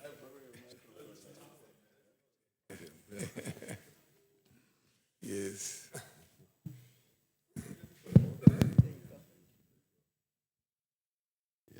It's going to start out boring, but I promise that I have something interesting to say towards the end. So please stick with me. Let me start by adding my own words in commending the tradition of public intellectualism that you just made reference to. That is fully represented here, the tradition of public intellectual discourse, particularly in the sense of engaging at an intellectual level with matters of public relevance, very practical questions to do with our survival and the survival of our families and our communities. And in many ways, it is distinct from academic in the sense that, it was coming out sometimes in the conversations that we've had in the past 2 days, where sometimes we speak to ideas just for the sake of, the pursuit of ideas, and there's that divorce with practical lived reality. I think one of the things that was inspiring for me in the last 2 days is actually realizing just how enormously embedded everyone who's here, even if they're coming from the academy, how enormously embedded in movements, in people who are actually on the front lines of the different struggles that we're engaged in. And I think that's why most of what everyone is saying is so resonant, and we can relate to it. Because there's no better methodology of coming, to an understanding, intellectual understanding and rationalization of this world than that comes from, that practical engagement. Some have called it praxis, but for us, it's really being with the activist and, being on those front lines, relating at that level. I intend to speak to just 2 things. And the first is the moment that we find ourselves in today. And I've probably too optimistic. I've actually titled my notes on the cusp of global revolution. And secondly, I would like to share some thoughts on our task thereof. So I do want to submit that we are living through a moment that is pregnant with the possibilities for global and historic transformation. In a classical sense, when we have looked at and tried to assess if a moment is ripe for change, one of the key issues that you have to look at is the existence of a crisis in the ruling classes in a manner that they cannot continue to rule without effecting any changes. And I think the remarks from all the colleagues that spoke before me speak maybe to a crisis of unprecedented proportions in the ruling classes today, and a crisis that is very difficult to see how the ruling classes can continue without bringing about significant changes into the system. And I think the biggest aspect of this crisis is that we have a crisis of the big idea that has underpinned global capitalism for 300 years. And this is the big idea of the invisible hand that Adam Smith spoke of. Basically, the idea that somehow the economy is directed by an invisible hand that is going to create outcomes that are good for everyone. Those who remember the text, remember that Adam Smith talks of it's not from the benevolence of the butcher that we can expect our meal, but it is from his, from the regard to his own self-interest that we'll expect our will. And if you remember, even in the conversations that we have had so far, this is an idea that was contested immediately, but it was never fully, taken to the same level of challenge that it is now challenged. It was contested, as we said yesterday, particularly from a Marxian perspective, where Marx actually, whereas Adam Smith predicted that there will be equilibrium, he didn't say that things are going to be okay always. He said there will be a little bit of turbulence, but we will always get to a point of equilibrium through the action of this invisible hand. And on the other hand, Marx came in and said, actually, no, capitalism is doomed. It's caught up in an incurable crisis that is going to ultimately result in its collapse. I think if we look at the global economic crisis that we can relate to, starting from the situations of our own countries up to the global level. My comrades here are coming from South Africa, and this is the model economy on the continent, the economy that is lifted up, yet unemployment is more than 30%. The streets of Johannesburg are on fire today because of xenophobia, which so sadly is really a fight between those who are clinging onto the margins of this system, the most marginalized, the most disadvantaged, the poor of the poor turning against each other. When we talk of the crisis, the global crisis in terms of the Great Depression, unemployment in the US was 25%. And if unemployment reaches 20% in the US, they will declare economic collapse. And here we are saying this is the economy we celebrate. Unemployment is upwards of 30%. And that is the top. Then look at what's happening across Europe. Look at what's happening in the US. So it's undeniable that we have an unprecedented economic crisis. We are also seeing an unprecedented global political crisis. As we were coming here, speaking with Neil, we're looking at what's happening in the UK. We are look at what's happening in the US. For the first time, you'll find a prominent newspaper saying Trump tweeting the US to a civil war. For the first time, there have been those very serious discussions as to whether this fragmentation is going to result in a civil war. So economic crisis, political crisis, social crisis, because the combination, the failure to resolve those two, in my view, is what's resulting in the fragmentation that we are talking about now. And it's a fragmentation that is global. It's a fragmentation of our own communities. Just take stock of where our own local communities are, but it's going all the way to the global level, the divisions, the breakdown of trust, the suspicion that has arisen, the othering that has arisen. And we are seeing it expressed in all this, language that has had a resurgence. So you've got a massive social crisis. The last one that I'll mention is to do with the environment. We are on the verge of, scientists have called it maybe the 6th great mass extinction on life on Earth. And if there is need for any evidence that the big idea that has underpinned global capitalism is in a massive crisis, we wouldn't be able to summon, more evidence than that. So I think that's, objectively speaking, that creates conditions that are ripe for change.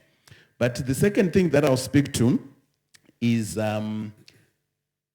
so for change to happen, we also need to have those who are fighting for an alternative, not only willing for change, but also being capable of seizing the moment and being able to drive through the historical task, the very practical task of working for such a historical action. And that is a subjective question that I'll come back to.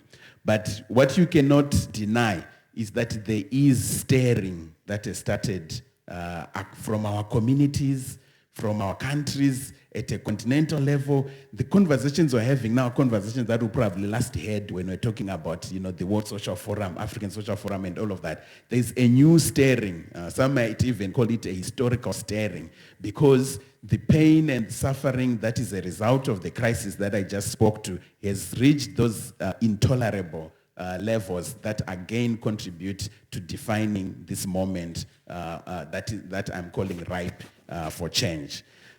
So the third piece that I would speak to, and this is something that I think even those who predicted the collapse of capitalism did not fully appreciate, is the impact of the massive technological advances that we have seen over the past few years.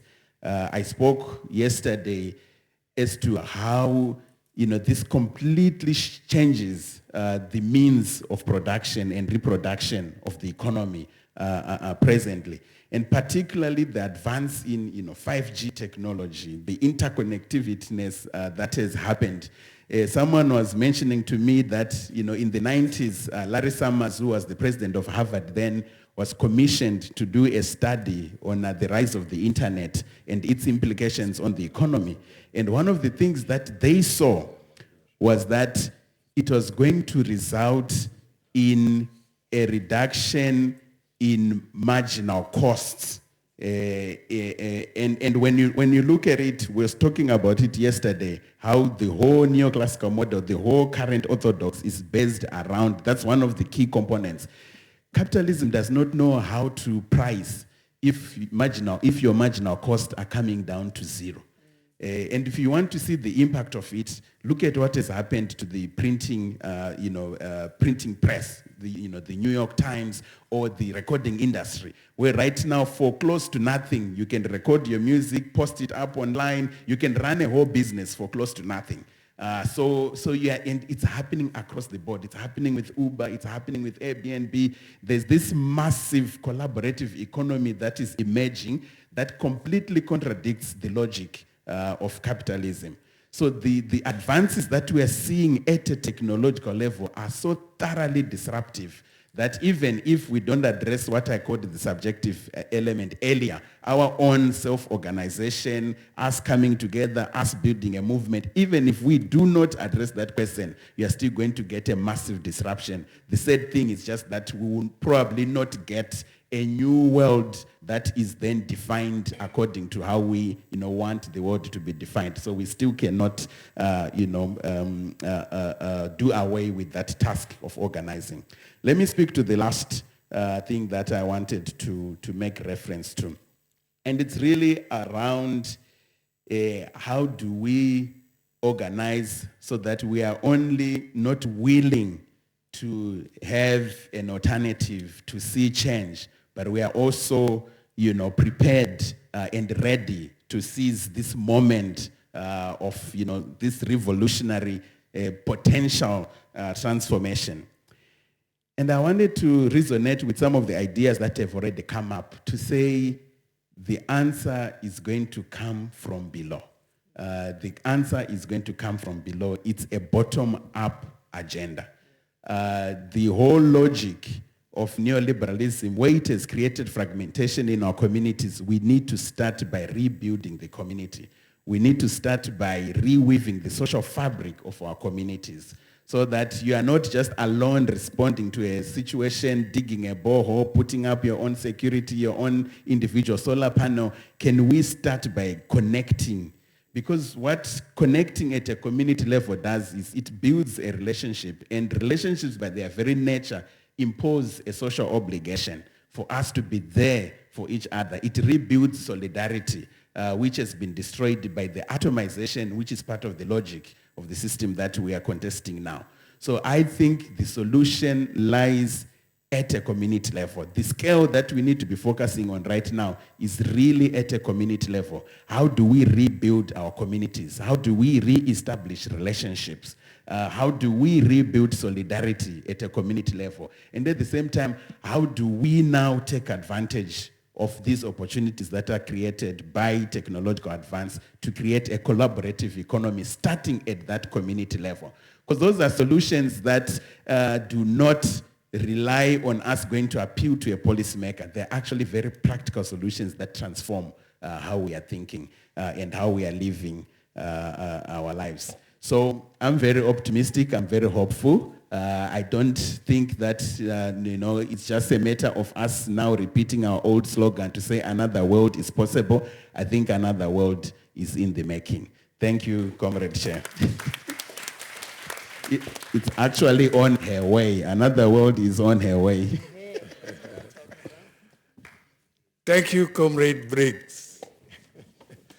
Je crois que nous avons peu de temps pour des échanges avec la salle parce que malheureusement, il y a des contraintes qui sont telles qu'il nous faudra dans 20 minutes quitter cette salle. Alors je proposerai, donc, je m'abstiendrai de commenter sur les différentes communications et voudrais donner directement la parole à celles et à ceux qui souhaiteraient la prendre en leur demandant d'être aussi brefs que possible dans leurs interventions et s'ils ont des questions précises à poser à l'un ou l'autre des intervenants, qu'ils identifient cet intervenant à qui ils voudraient poser leurs questions. Je nous invite donc à faire preuve de discipline pour tirer le maximum de ce quart d'heure d'échange que nous pouvons avoir. Donc, je donne donc la parole à qui souhaite la prendre. Il y a probablement un micro baladeur et quelqu'un pour le faire balader.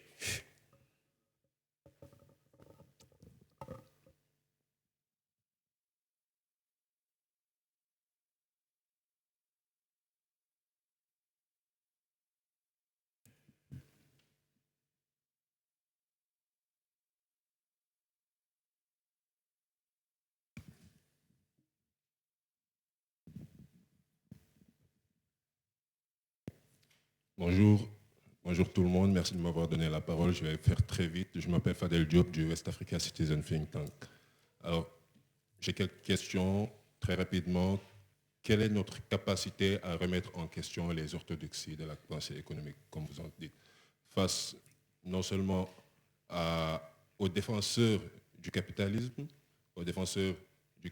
mais aussi à ceux qui ont une pression sur les États africains, mais aussi quelle est notre capacité à remettre en cause ces orthodoxies alors qu'il y a une grande faillite de l'État dans plusieurs sociétés ouest-africaines. Quelle est la place de l'État dans cette remise en question de ces orthodoxies et comment faire face à cela, comment se mettre en route sur ce chemin-là alors qu'il y a d'autres priorités importantes comme la réduction des conflits dans plusieurs sociétés ouest-africaines, par exemple, ou bien les défis de l'éducation, les défis du changement climatique, etc.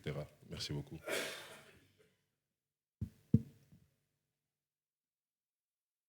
Merci.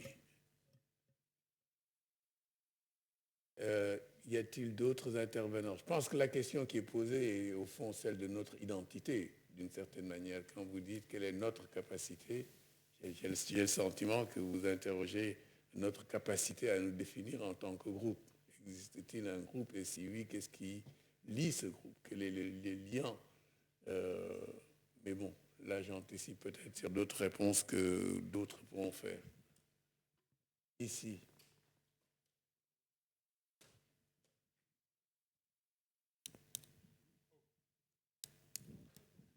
Oui, Mbaya. Mbaya, et ensuite, après... Merci. Merci, Alioune. Je crois qu'il y a quelque chose qui se dégage de toutes ces interventions du panel et qui permet également de répondre à la question qui vient d'être posée. Une des premières leçons, c'est que une crise ou toute crise est une occasion de remise en cause. L'Afrique a suivi pratiquement à la lettre toutes les prescriptions médicales des orthodoxies. On les a citées. Ça s'appelait PASS, Programme d'ajustement structurel. Il y a eu des générations. Ça s'appelle maintenant document de stratégie et je ne sais quoi encore. Ça s'appelle gouvernance. Ça s'appelle renforcement des capacités. Ça s'appelle. L'Afrique a suivi tout cela depuis des dizaines d'années. L'Afrique a même détruit, au niveau pratique, les ministères du plan, ça veut dire chargé de gérer le processus de construction d'un autre continent. On nous a même empêché d'y penser. On va gérer les finances. On va gérer les investissements avec un code. Le penseur du développement de l'agriculture en Afrique, c'est la Banque mondiale. Le penseur du développement de l'éducation en Afrique, c'est la Banque mondiale.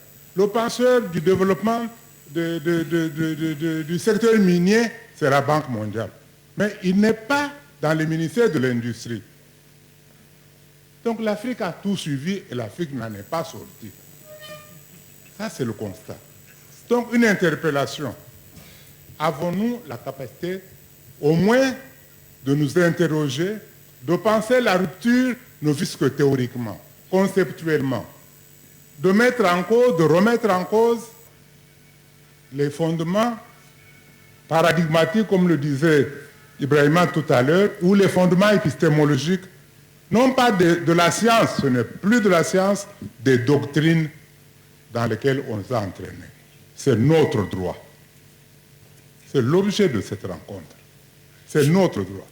Mais le problème est, comme on l'a dit cet après-midi, on peut l'aborder, il y a une multidimensionnalité. Il est multidimensionnel. Il y a aussi multi-espace, multispatial. Il est multi-acteur. Que ceux qui se battent sur le terrain de l'État, repenser un nouvel État, que ceux qui se battent sur le terrain de l'enseignement, de l'éducation, de la recherche, se battent sur ce terrain-là, que ceux qui se battent avec la même vision sur le terrain de la participation et de la reconnaissance des valeurs de la femme, on peut les appeler féministes pour les diaboliser ou pour les... Mais c'est un combat réel. Donc il y a plusieurs espaces de remise en cause des orthodoxies, plusieurs acteurs, ce n'est pas seulement ceux qui les remettent en cause du point de vue conceptuel, mais ceux qui les remettent en cause du point de vue mouvements pratiques, mouvements sociaux. Que ce soit des mouvements d'étudiants, des mouvements de syndicats, des mouvements du genre, des mouvements des paysans, des mouvements de je ne sais quoi. C'est ce combat-là qu'il faut, mais que nous devrions développer et partager. Comment le partager pour que nous puissions mobiliser tous les acteurs de ces différents espaces et que nous arrivions à nous trouver un moule commun ou une ligne fédératrice dans laquelle nous communions tous. Permettez-moi ce mot-là qui est très chrétien. dans laquelle nous communions tous. Je crois que c'est ça, merci Aliou, je crois que c'est ça le problème et c'est par là que même la question de l'État peut être résolue, comme tu l'as dit que les branches se basent sur tous ces terrains-là, y compris celle de l'État. Merci Aliou. Merci beaucoup. Oui, allez-y. Voilà, merci. C'est Charles Onsignaï du mouvement d'éducation des adultes Palaï. Je voudrais juste partager une préoccupation et espérant que les uns et les autres pourraient nous aider à trouver des pistes de solutions. C'est en réalité la place de l'éducation, de la culture et de la communication articulée, les trois éléments articulés dans le processus de remise en cause des orthodoxies dans la pensée économique africaine. Merci. Merci. Y a-t-il... Oui. Still have 5 minutes. Et puis Ndongo. Yeah, thank you. Allow me to introduce a different dimension, which is time. How long do we really have to change, to challenge and to change these orthodoxies? To make my point, I would like to present Africa as a geographic rather than as a political or economic construct. You see, the map that we see there of Africa is the Mercator projection. That map is actually incorrect. It doesn't represent the true size of the continent because the Mercator projection is designed to create these objects to scale. I say this point because the bulk of our continent is in fact located within 15 degrees of the equator, 15 north, 15 south.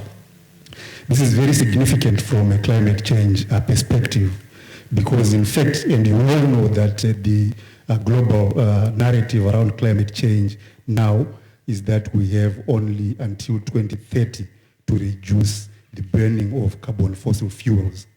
And carbon fossil fuels is what actually has driven the development of the system, the dominant system that we're talking about. Now, Africa has contributed historically less than 5% of the concentrations of greenhouse gases in the atmosphere. And that 5% is in fact from only 2 countries, mostly South Africa and Egypt. So the challenge that this represents is if we are to actually stay within the ability of the climate system to sustain life on Earth as we know it, we need to change the way in which our economies function within the next 11 years. That change is not going to have to come from Africa because Africa is not contributing to that challenge. That change has to come from how the developed economies are constructed, how they function, how they produce, distribute, and consume. Now, this presents several challenges. The first is, can we continue to just challenge the orthodoxies and assume that change has to come from within ourselves? Several panelists actually said that the solutions exist and they are bottom-up solutions. To what extent? And the second question is, of course, even if we are to start developing solutions or supporting bottom-up solutions, we've got only 11 years now until 2030 to make any significant impact on our ability to survive as a species, as a planet. This is very critical because I think that we really need to think outside of our continent to look at how we can begin to engage with the processes that introduced, sustained the current crisis and to see how we can change the way in which the system functions in its own center rather than continue tinkering with the system here at the periphery. May I ask you to introduce yourself, sir? My name is James Murombezi. Can you tell us more about your affiliation? Yeah, so I'm from Zimbabwe. I currently work for the African Climate Policy Center at the UNECA. Okay. Thank you. Thank you very much. Okay, I think Ndongo, is asking the floor, and Salif, and that will be about it because we will have to leave this space.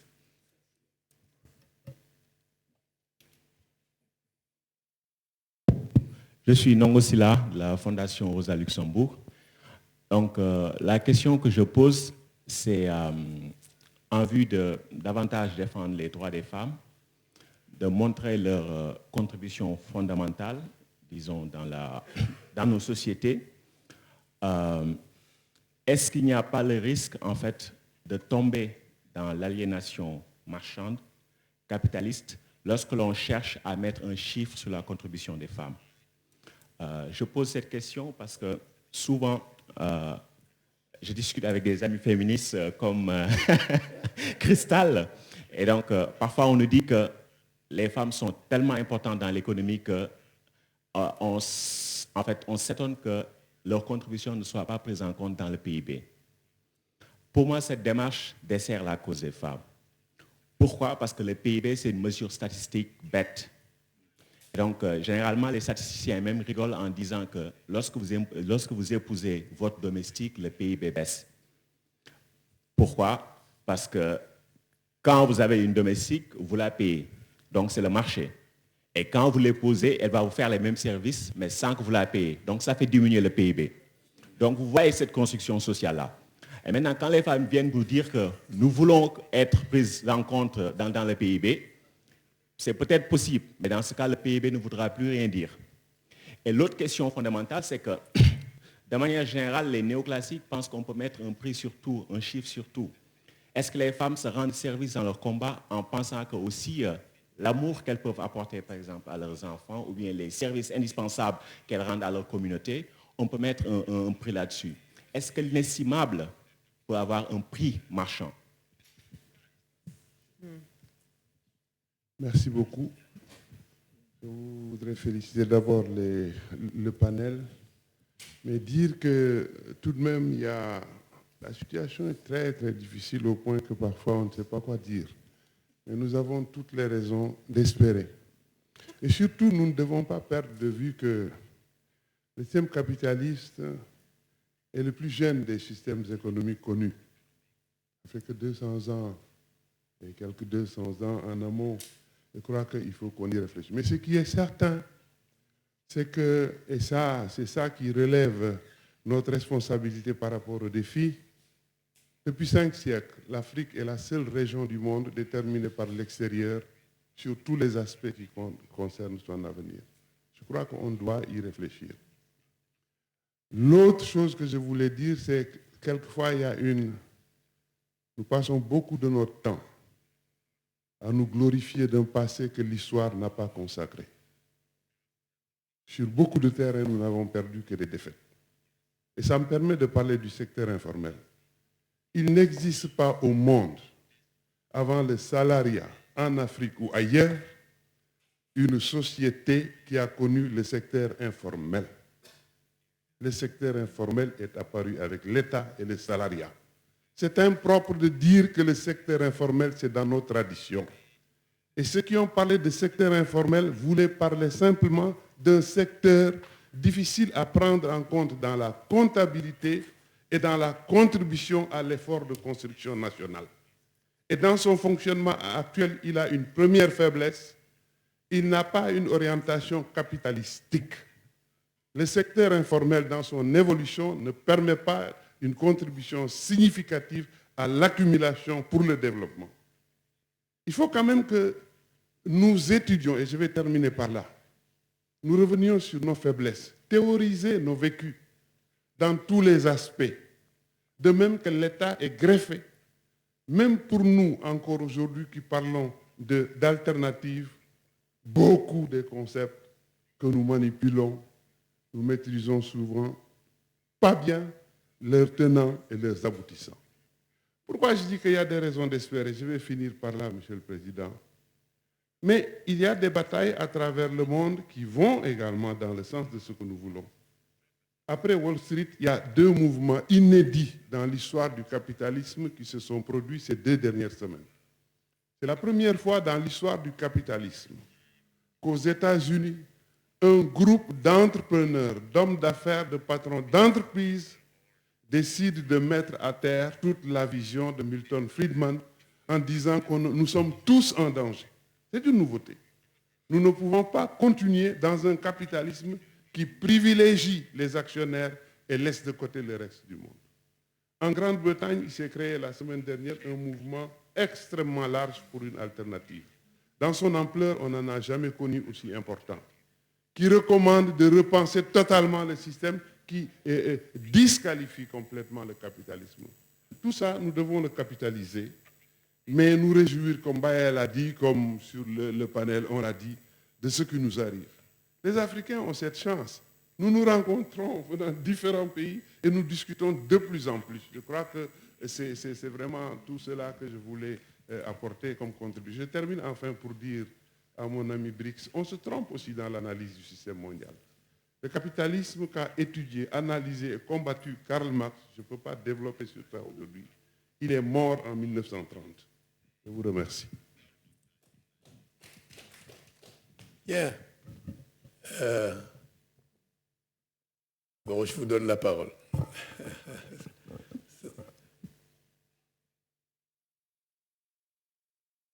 Yeah.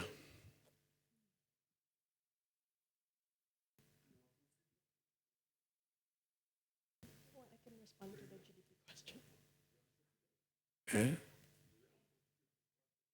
Pour 30 secondes. I have 30 seconds. I have to say thank you for giving me the microphone. I know we have to rush, but I was moved by my brother Ndongo's comments to at least say something. I think it's interesting that as we're in this space in the Museum of Black Civilization, such an important space, and we think about all of the people who have made theory that's emancipatory, we put forward the names of the men. And certainly the men wrote the theory, but I'm certain that our sisters also made the theory. And so I would like to just put out some of the names of our sisters who made that theory. Josina Mutemba, Jamila Buhered, Bibi Titi Muhammad, Field Marshal Modoni, Lem, Nomzamo Mwini Madikizela Mandela, Queen Mother Moore, Olive Morris, Umi Sen, Queen Zinga, etc. And I have a whole list of names that we should be able to roll off our tongue in the same way that we roll off Amilcar Cabral, Thomas Sankara, Nkrumah, etc. And I think it's important that we bring them into this space for the very reasons that have been asked here. We of course, there are feminists among us who do not put a price tag on the love of our children, but it's insincere to put that question in that way. The contributions of all of us to the ways in which our societies and communities are able to function is what we need to valorize, and we need to ask the question, how do we valorize? And the capitalist system tells us valorization happens in dollars. That is indeed wrong, but you are here, we are all in this space because somebody else is taking care of our children, is taking care of feeding us, is taking care of cleaning spaces, etc. And that contribution to the ways in which our societies run needs to be valorized. And when we think of an emancipatory and economy for our continent, that valorization needs to feature. One more comment, and I promise I'll stop, which is that thank you, Neil, for mentioning the xenophobia in South Africa, but I did want to say that I don't feel I can be a foreign migrant on my own continent, and so these people that are being attacked in South Africa are Africans, and we all should have that freedom of movement within our own continent. And I did have a question, I promise, which is to Briggs. Around the technology, you mentioned that as potentially a way for us, something for us to leverage. I'd like to hear more because the only ways in which I've seen that on our continent has been from a very capitalist model and seen that in the world. I just watched The Great Hack and I'm terrified now about this potential technology. So I'd love to hear more. Thank you. Yeah. Moussa Dembele will be the last from the floor. Merci, Monsieur le Président. Non, je veux juste une minute. C'est pour appuyer l'optimisme de mon ami Briggs sur la possibilité de détruire le système. Ah, sorry. No, go ahead. Il va écouter. Je dis c'est pour appuyer l'optimisme de mon ami Briggs sur la possibilité de détruire le système. Parce que le système est illégitime aujourd'hui. Quand on voit l'extrême concentration de richesses, je lisais hier nuit les rapports annuels de Oxfam, 26 milliardaires ont une fortune équivalente à celle de 4 milliards de personnes. Mais un tel système ne peut pas tenir. Ce n'est pas possible. Il n'a plus de légitimité. Et c'est à l'intérieur même du ventre de la bête immonde que la contestation est en train de s'organiser avec les exemples qu'a donné Chérif tout à l'heure. Et les guerres locales, guerres régionales, et bien sûr le changement climatique, toutes les destructions pour concentrer davantage de ressources entre les mains d'une poignée d'individus. Ce n'est pas possible. Et je pense que donc les gens n'ont pas d'autre alternative que de lutter et pour mettre fin à ce système-là. Et c'est pourquoi je suis très optimiste comme mon ami Briggs. Voilà. Ok, merci. Marina. Thank you very much. Professor, I just want to actually respond to the question on GDP. I take Professor Ndongo's question with utmost respect because I know that it is in his character to have a great desire to learn. And so if I can contribute to that, I wish to do so. The way I want to do it is split your question into two. The first is, can it be measured? Absolutely, yes, that can be measured. There are two ways of measuring, the replacement cost and the substitution, right? So that's easy. You price and then you do the estimates. And the shares actually quite vary, anywhere from a very low 30% of GDP to as high as 75. It's just weird like that. The second question would be, should you value? And I think that was Hakima's response was absolutely. And that's a philosophical question. It's not an economics question really, it's more of philosophy, what is valuable for life, what we value in life. But there's also a political question, right? Why do we need, what is the purpose of valuing women's work? That's a tactical action, because the strategy is to try to create a wedge as to the limits and failures of using GDP as a measure of well-being. So if you use women's work, is a potential, can have that tactical value of demonstrating the uselessness, basically, of the gross national income. So it's more of a tactical, I think, in the political project of forcing the orthodoxy to give up on their useless ideas. This is one of the approaches that the feminist economists have taken. Now, we can ask, did it succeed? A little bit. It's in the SDGs. There's lots of conversation around the care economy. The time use data, statisticians are now really ramping up on trying to collect that. But whether it will actually take us to the final goal of this, challenging the orthodoxy, we're not there yet. Parfait. Bien. Je suis assez déchiré quant à ce qui est lieu de faire. Si je dois donner la parole aux intervenants, aux panélistes, nous sommes encore là pour un bon quart d'heure. Je crois que c'est une perspective inacceptable pour beaucoup. Donc, je vais prendre sur moi le risque de conclure cette session. Et je vais le faire en disant que je me considère comme privilégié d'avoir pu être associé à la réflexion de cet après-midi. Je crois que le pari fait par les organisateurs en transférant la conférence de l'hôtel Ndiambour au musée des civilisations noires, ce pari était qu'il faut désembastiller en quelque sorte le débat sur l'économie, le sortir des lieux où la question est habituellement débattue, à savoir dans les centres de conférences, dans les universités, dans les hôtels, et de l'amener dans un lieu où c'est assez inattendu. Il est rare qu'on vienne discuter de l'économie dans un musée des civilisations. Je crois que le pari a été gagné d'une certaine manière parce que j'ai rarement vu un panel aussi équilibré en termes de genre. Nous avons 3 femmes et 3 hommes. Rarement un panel n'aura été aussi équilibré en termes d'approche.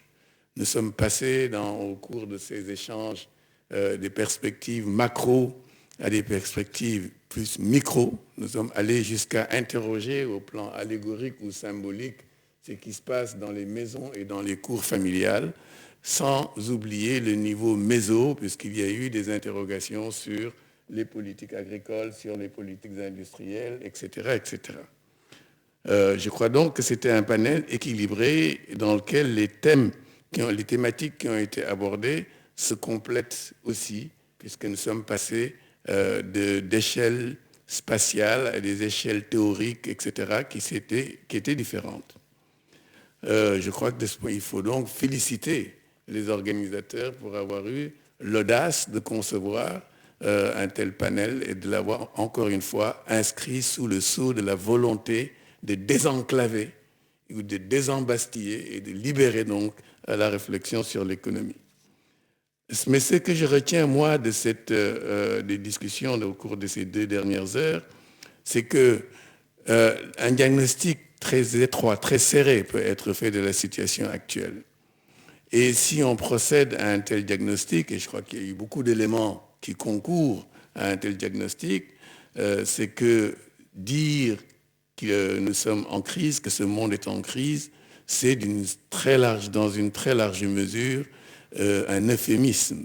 La crise est grave, la crise est grande, la crise est profonde et la crise est multidimensionnelle, tant et si bien que parler de crise, on peut se demander si c'est suffisant pour rendre compte de la complexité du monde dans lequel nous vivons.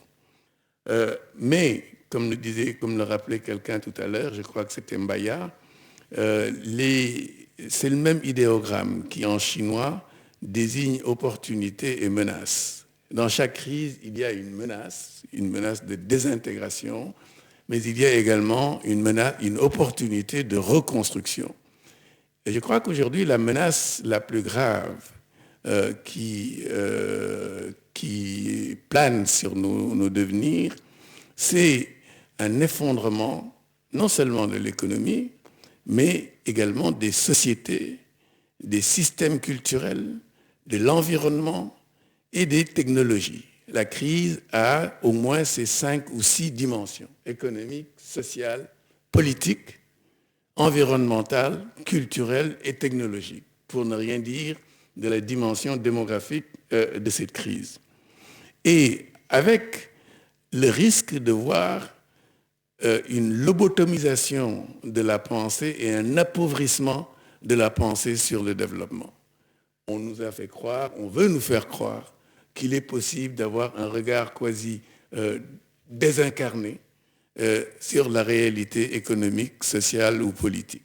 Que l'affaire du développement est une affaire d'équation dont quelques-uns pourraient être les maîtres.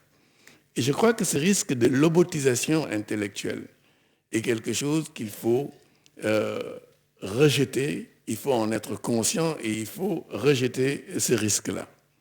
Il se trouve qu'aujourd'hui, il est possible de le faire parce que non seulement il y a une très grande pauvreté au sein des institutions qui s'étaient jusqu'ici fait les héros des approches néolibérales, il y a une très grande pauvreté, un appauvrissement de la réflexion, Mais il y a également que ces institutions ont perdu de leur légitimité, comme le disait Chérif tout à l'heure.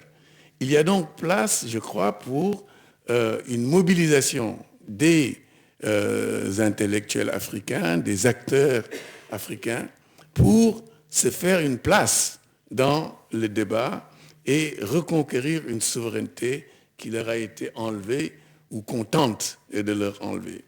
Mais la souveraineté intellectuelle, elle se paye. Elle se paye, il faut effectivement beaucoup d'audace pour s'interroger sur un certain nombre de notions qu'on a passées au peigne fin, qu'on a essayé de sanitize, je ne sais pas comment on dit, au point de les vider de leur substance. Et nous ne pouvons pas continuer à parler de la précarité, de la vulnérabilité, de la pauvreté, etc., sans repenser le logiciel qu'il y a derrière ces notions et sans repenser tout l'écosystème qui a produit de telles notions qui ne sont pas neutres. On ne peut pas parler de ces choses-là de façon totalement désincarnée et froide, parce que c'est des notions qui sont nées dans un contexte de lutte, dans un contexte de lutte politique, dans un contexte de lutte idéologique, et nous ne pouvons pas expurger ces dimensions-là lorsque nous les abordons, même lorsque nous pensons simplement nous situer sur les tréteaux de la théorie. Il nous faut oublier, il nous faut garder à l'esprit qu'on ne manipule pas ces concepts-là sans prendre de risques sur le plan politique. Alors, les quelques messages que je retiens aussi, c'est que s'il est important de reconceptualiser le développement et de reconquérir notre souveraineté intellectuelle mise à mal depuis des siècles, il est également important de se convaincre que le temps est venu de le faire. C'est maintenant qu'il faut agir. C'est peut-être hier qu'il fallait déjà agir, mais aujourd'hui, plus que jamais, on n'a pas d'autre alternative que de passer à l'action, de passer à l'offensive sur le plan intellectuel et sur le plan organisationnel. Et je crois que c'est un des messages sortis d'ici. J'ai entendu cela de la bouche de beaucoup d'intervenants, parce que, encore une fois, la disruption est si grande aujourd'hui qu'on voit le capitalisme s'effondrer sous nos yeux. Le pan financier, on l'avait déjà vu. Sur le plan idéologique, on voit également qu'il ne tient plus. Sur le plan politique, il ne tient plus non plus. Le fascisme est la forme d'expression, de défense la plus chère de l'ordre capitaliste. Or, on le voit se développer partout en Europe aujourd'hui. Cette montée des nationalismes et de l'ethnopopulisme prouve que le système aujourd'hui ne peut survivre qu'en mobilisant des moyens extraordinairement coûteux sur le plan politique, sur le plan social, pour survivre. Il est donc faible. Et lorsque l'on a affaire à un système qui est faible, il ne faut pas lui donner une chance de se reconstruire. Il faut, au contraire, passer à l'offensive et l'abattre. Mais cela ne peut pas se faire simplement par des coups de boutoir que les uns et les autres donneraient de façon désordonnée. Il faut construire un mouvement de résistance et un mouvement capable d'apporter des réponses à la hauteur des défis auxquels nous faisons face aujourd'hui. Alors, deux autres points me semblent devoir être dits ou rappelés. La réponse à la crise, elle est à trouver chez nous. Et je suis très sensible à l'argument de Briggs qui disait, au fond, il faut reconstruire des communautés. Et ces communautés, c'est des communautés épistémiques aussi. Ce sont des communautés de chercheurs capables aujourd'hui de renouveler les épistémologies, capables de nourrir les imaginaires avec d'autres discours et capables d'alimenter par des pratiques nouvelles les façons de faire et les façons de s'inscrire dans un monde qui est particulièrement complexe. Je crois donc que essayer d'avoir le regard tourné sur le continent plutôt que de chercher des solutions ailleurs, c'est presque un exercice de bonne santé mentale, psychologique et intellectuelle. Il faut donc il ne faut pas s'en priver. Et dernier point, la question de l'État. Évidemment que nous ne pouvons pas accepter les discours qui voudraient cantonner les États à n'être à rien ou à vouloir être tout et à force de vouloir être tout, finir par n'être rien. nous ne pouvons accepter ni le rejet total de l'État, ni cette espèce de tentative de relégitimer l'État et d'en faire une espèce de léviathan tout-puissant à qui nous devrions confier notre vie. Entre les deux, il nous faut trouver un espace. Comment négocier avec l'État de nouvelles dispositions qui fassent que l'État réponde ou soit comptable devant les citoyens et puisse être contrôlé? Et comment faire pour que l'investissement dans les secteurs sociaux dont on continue à penser qu'ils sont improductifs soit vu au contraire comme l'investissement le plus sûr dans l'avenir? Il est inacceptable que nous renforcions les capacités des États ou que nous nous battions pour le renforcement des capacités des États si les États ne sont pas capables de faire de la construction de systèmes éducatifs et de systèmes de recherche une priorité, parce que nous sommes à une ère où l'investissement le plus sûr, ce n'est pas dans la matière, dans le pétrole ou dans le gaz ou autres zircons et je ne sais quelle autre ressource naturelle. Si nous n'investissons pas dans la matière grise, nous nous tirons une balle dans la tête parce que nous sommes dans des économies du savoir.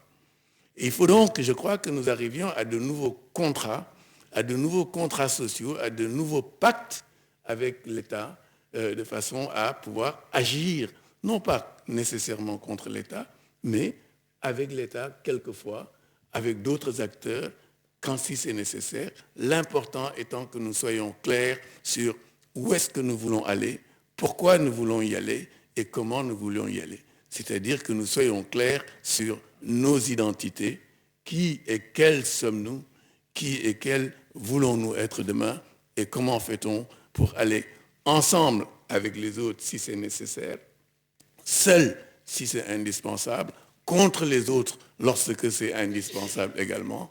Mais enfin, il faut que nous nous posions des questions donc, par rapport à l'avenir que nous voulons construire et comment on fait pour le construire dès à présent.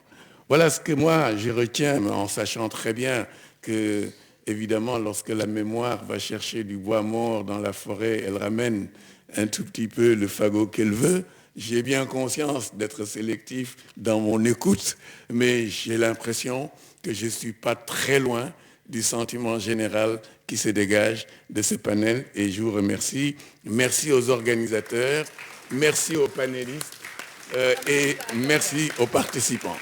Amandla, camarade. Thank you. Okay. Amandla, félicitations. Merci Aliou. Il y a un cocktail qui est prévu ici. Normalement, on devrait faire la visite. Hein? Come. Au troisième étage. Alors, so you then have to see a little bit of the museum. So because you have to go up to the third floor. So there's a cocktail offered by the organizers on the third floor, and along the way to the third floor, you'll see a little bit of the museum. We are hoping that there will be time for a proper visit of the museum. Now it's a bit late, but it was a great panel, really. Thank you very much. Apologies again for starting a bit late, but we hope you found it worthwhile. Thank you, Aliou. This was a fantastic panel, and thank you to all the panelists. Woman la.